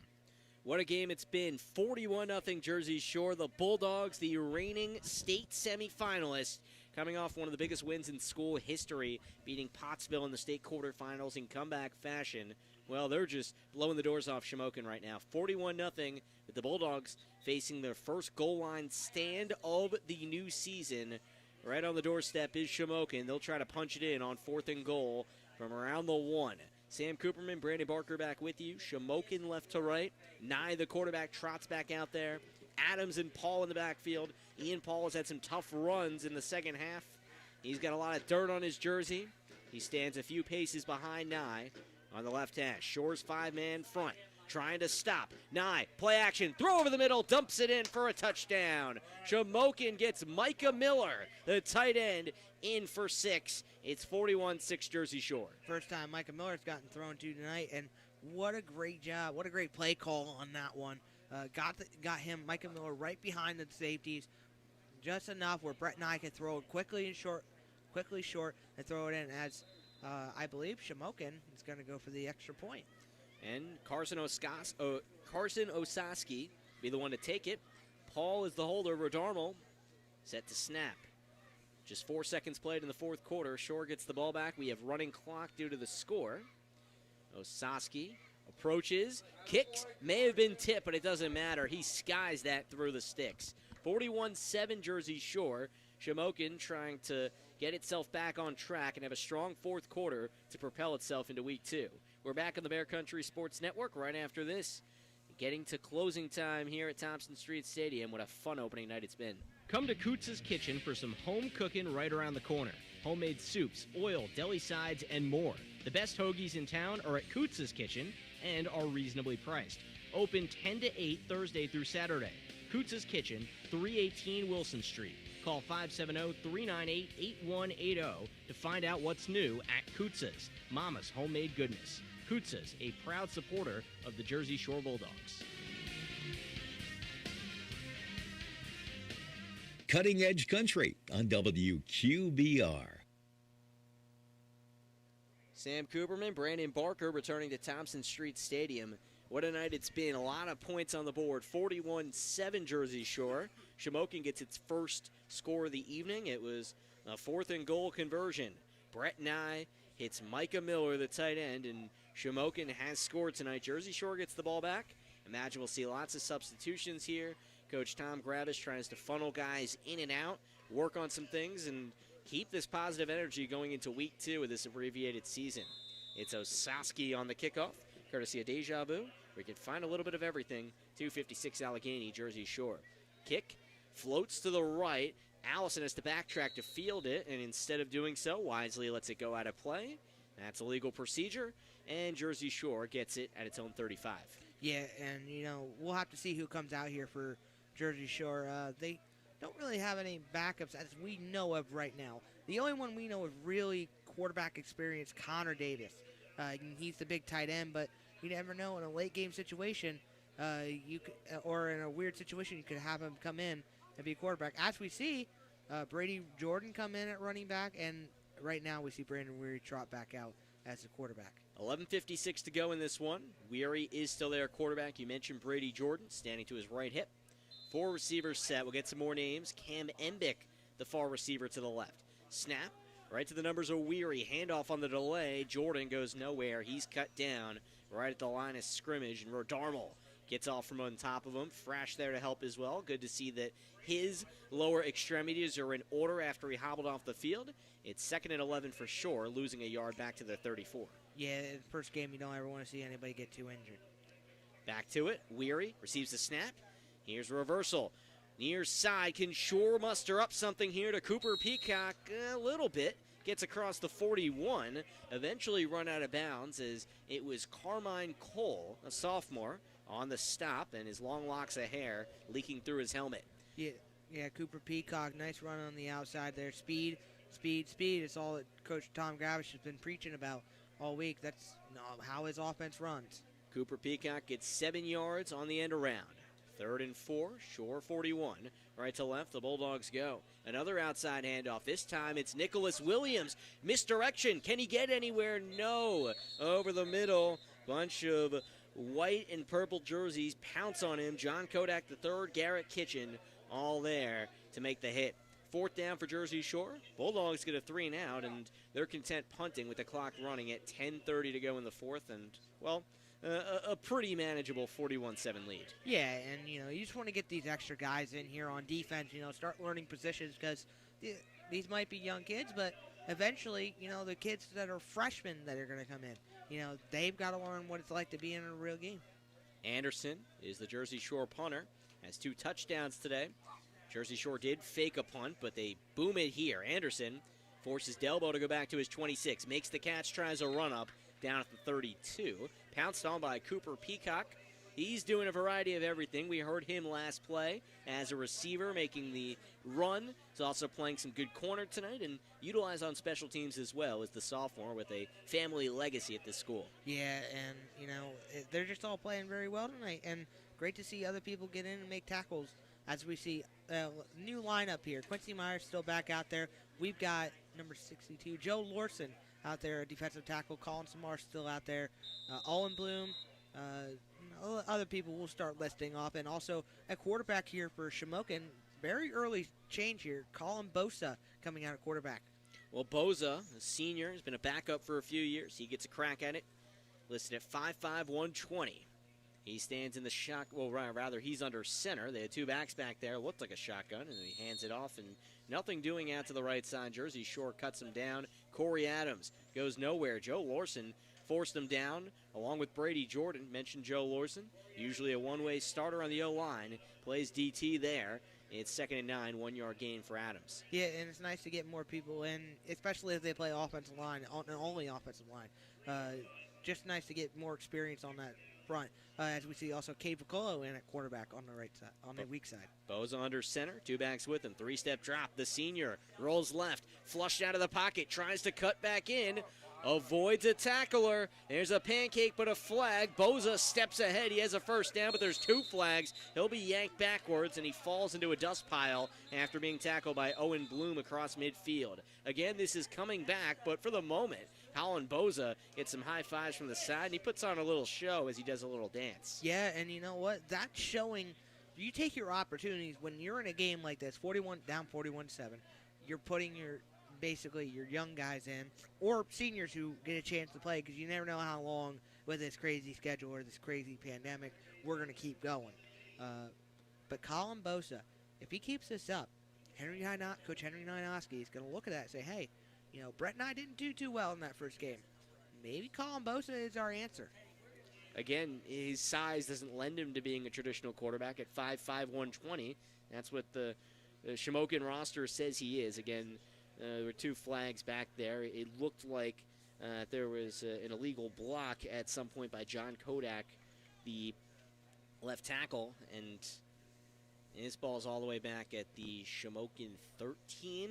It's a long way, all the way up to the 42 is where first down marker finds itself. Well, let's get some more names in there while we're at it, too. I still can't see any, but like I said, Cade Piccolo's out there now. Number 58, that'd be Jared Palski in at linebacker.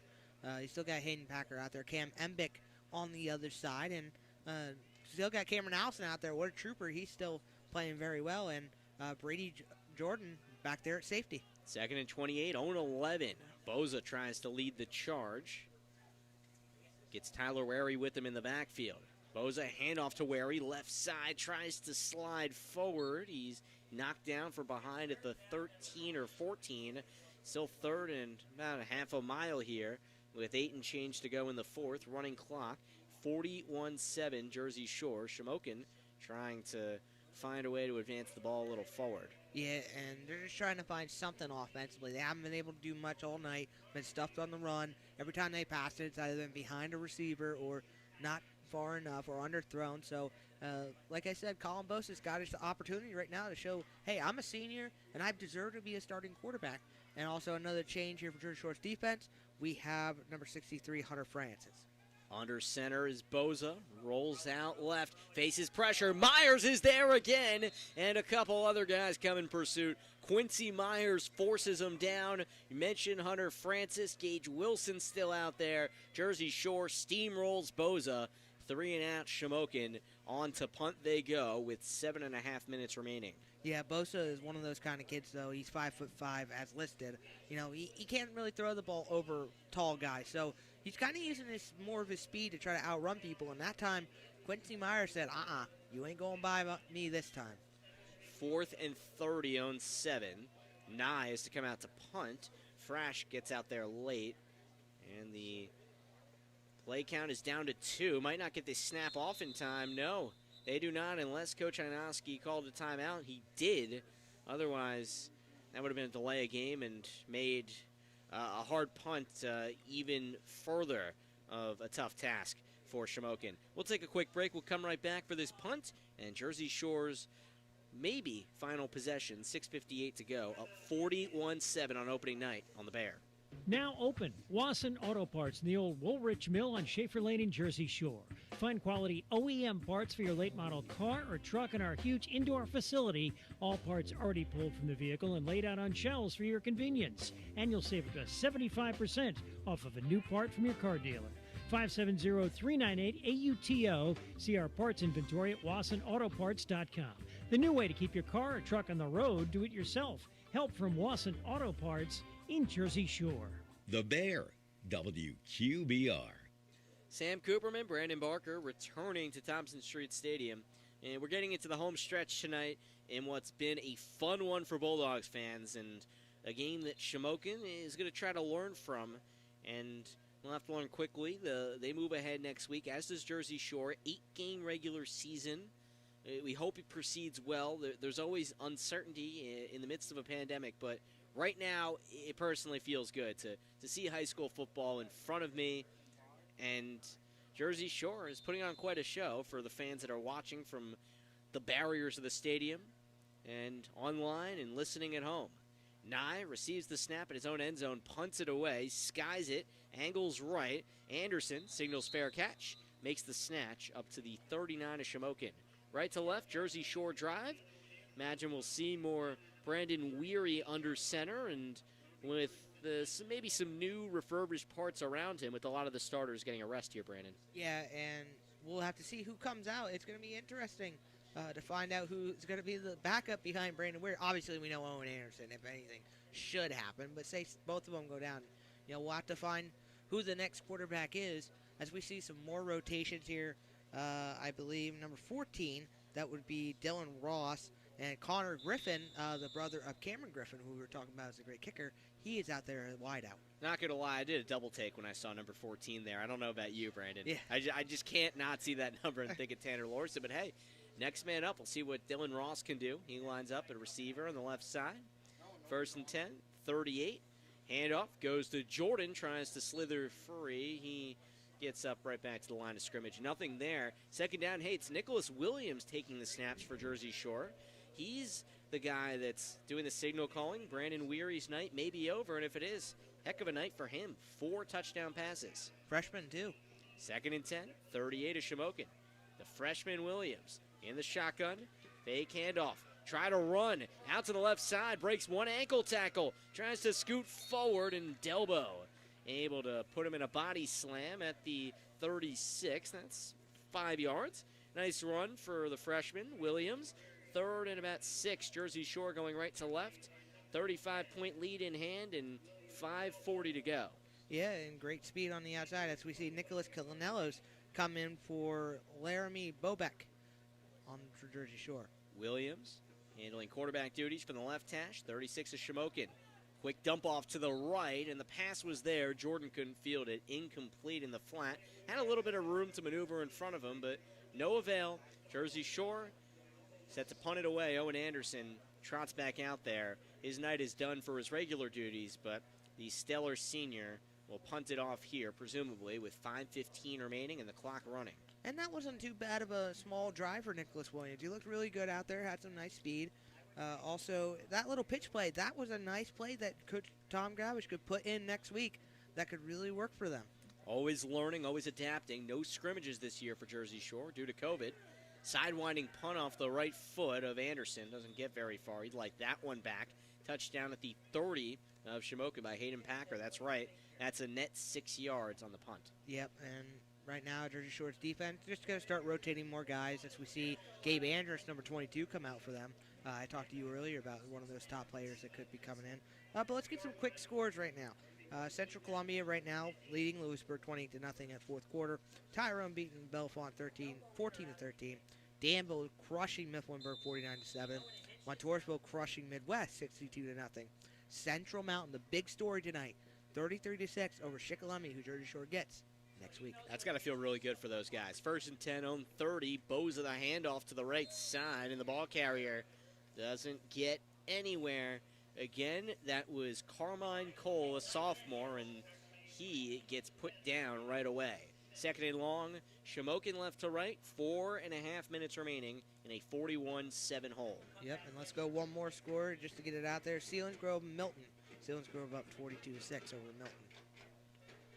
Shamokin back on the line. They'll try to run a few more plays. Colin Boza, senior, back up under center. Drops back, quick sling, right side. Delbo breaks the tackle, tries to run free. Up the right sideline, across midfield. First down as he pushes a would-be tackler, Brady Jordan, out of play. Advances to Shore's 45, giving him a 25-yard catch and run.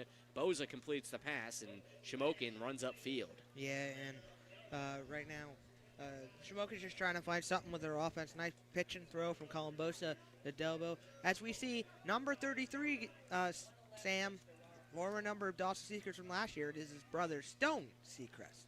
Love the family lineage. Boza drops back, slings it right side, incomplete on first down from the Shore 45.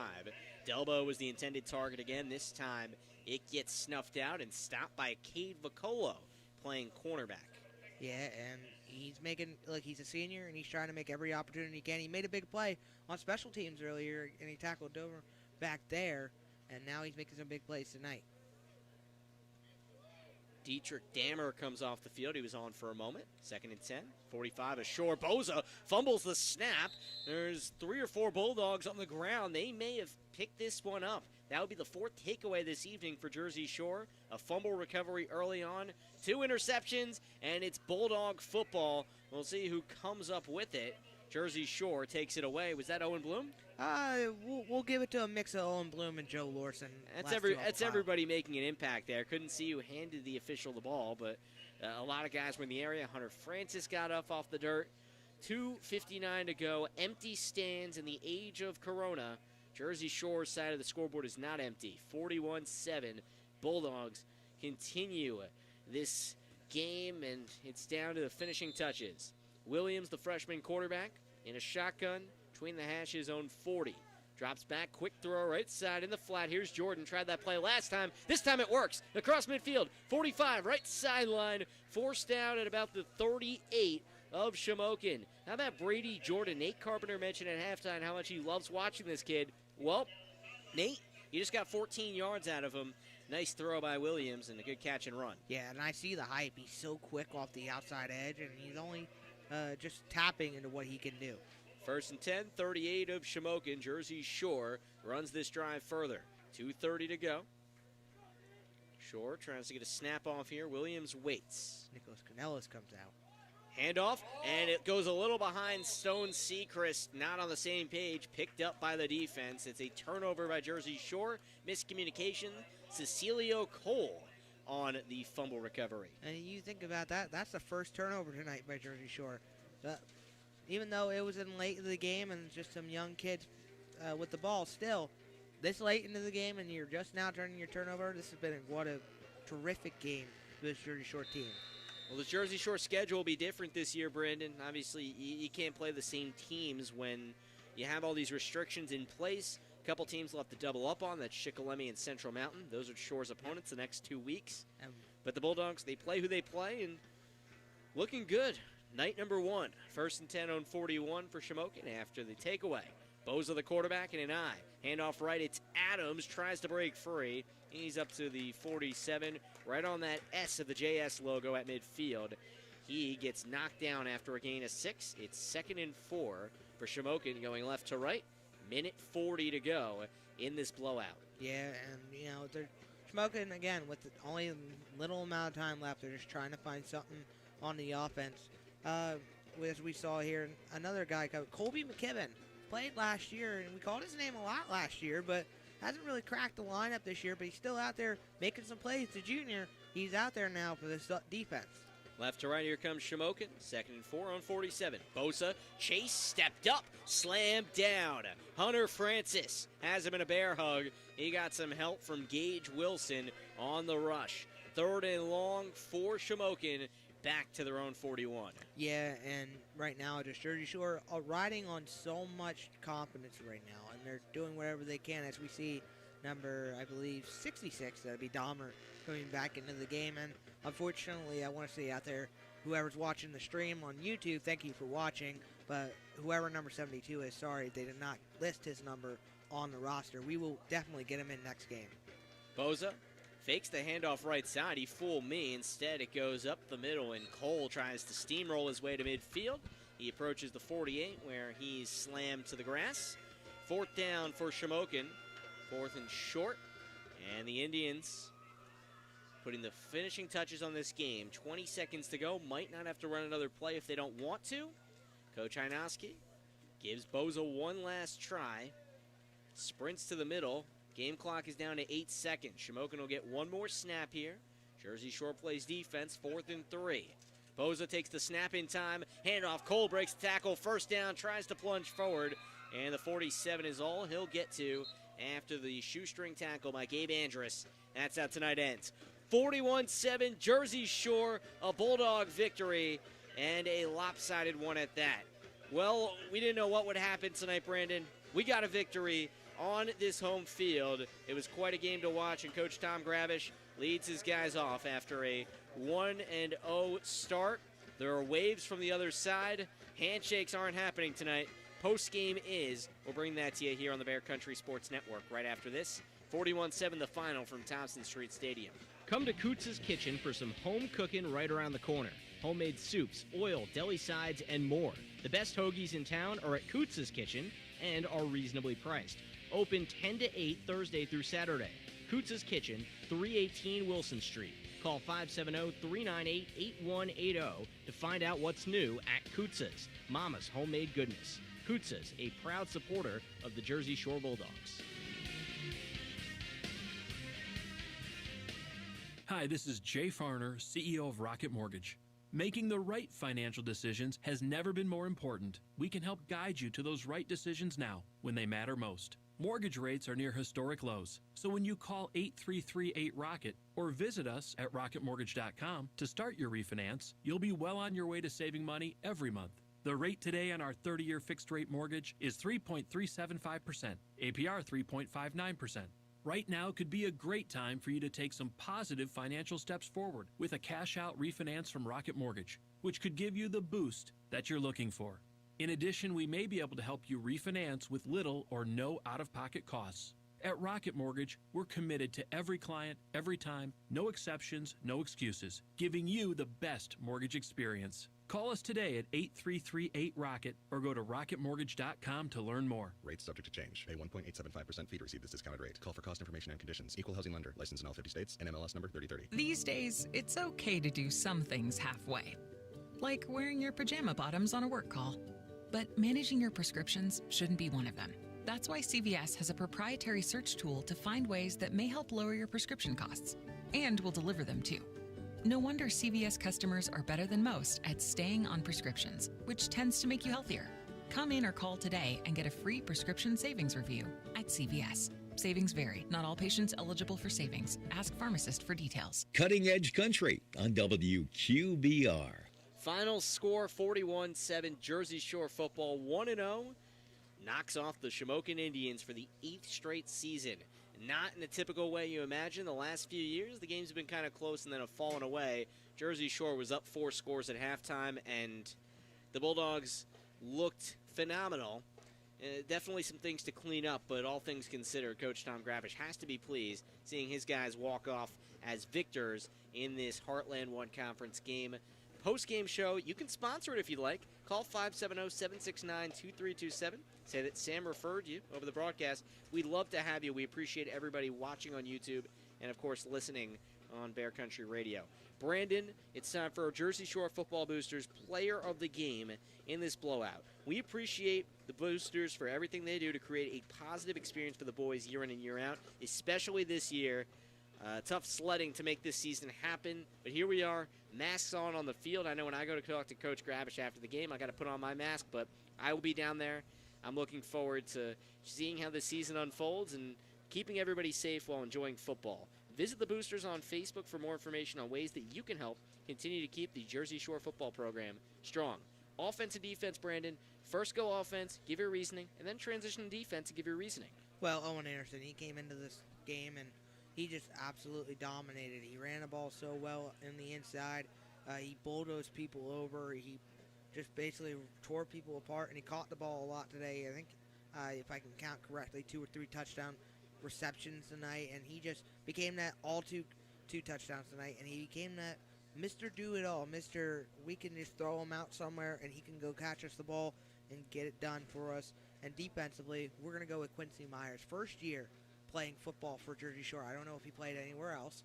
I don't know if he's been with the program for a long time or he just hasn't really played. But Quincy Myers, I believe 3 sacks tonight, 4 hurries, and a couple of tackles for loss. This kid, for his first year and being a senior, is really special for him and be able to get it done like that. Jersey Shore football 41-7 victory over Shamokin. It was one-sided from the start. We'll give you some out-of-town scores and close the door on the opening broadcast of the 2020 campaign right after this here on the Bear Country Sports Network. All things Shore as things have gone final here at Thompson Street Stadium. McMahon Ferguson Associates Insurance Agency is your local Erie insurance agency. They handle much more than just home and auto. They serve your commercial and life insurance needs too. Ask yourself, do you own your own business? Just get married? Recently have a child? Purchase a home? How about liability and workers' comp? McMahon Ferguson Associates has products for all the above.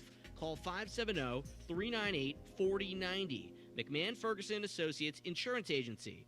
1020 Allegheny Street, Jersey Shore. And now more Straight Talk from Straight Talk. The big wireless companies say they're the only way to get the best coverage. Because they've got like a gajillion cell towers? Something like that. But Straight Talk Wireless runs on those same towers, so you get the same great networks for up to 50% less. I wonder if they're counting that one in Kickapoo, Kansas. Oh boy. Switch today and get our unlimited plan for just $45 a month with 25 gigs at high speeds and no contract. Straight Talk Wireless, only at Walmart. Savings may vary. See straighttalk.com. Looks like it'll be a harsh winter. Why else would CVS have snow shovels and ice melt for sale already? Time to visit Terry's Coal and Wood Stoves in Jersey Shore. Serving Bear Country for the last 41 years, new owner Kyle's bringing his education and many years of expertise to provide you with honest solutions and quality service. Terry's, the place to go for American-made stoves. Visit Terry's Wood Stoves, Bastrop Street in Jersey Shore. 570-398-2199. Find them online. Terry's Wood Stoves. The Bear, WQBR. We're going to close this one down, Brandon. Sam Cooperman, Brandon Barker with you. It's about over. Jersey Shore really had this game headed its direction from the get-go. Bulldogs forced a 3-and-out on their opening defensive possession, then got 3 points, and from there it was never close. Jersey Shore wins 41-7 as its final. Brandon, we went through our players of the game, but before we go, it wouldn't be right, it wouldn't be a proper broadcast without post-game reaction here. And by post-game reaction, I mean telling us about the scores from out of town. What do we got around the area? Well, we got, as I told you earlier, Montoursville, Midwest.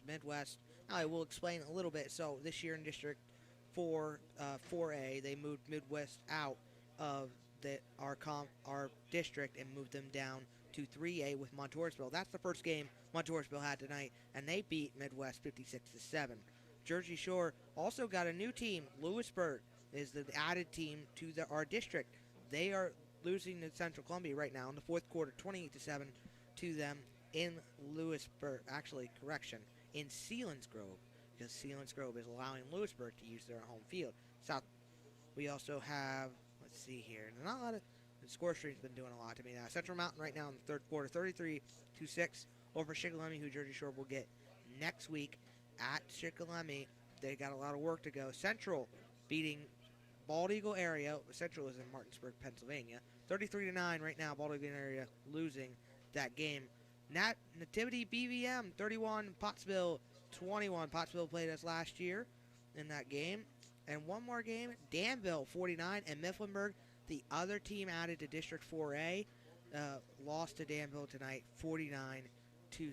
And that is all your local scores here for that. Oh, and Williamsport area beats Greater Natticoke area 43-13, and Tyrone 21-13 over Bellefonte. Well, we have a lot of thank yous to give out tonight. First of all, thank you to everybody here at Jersey Shore High School. Serena Henry, the athletic director, making this broadcast possible.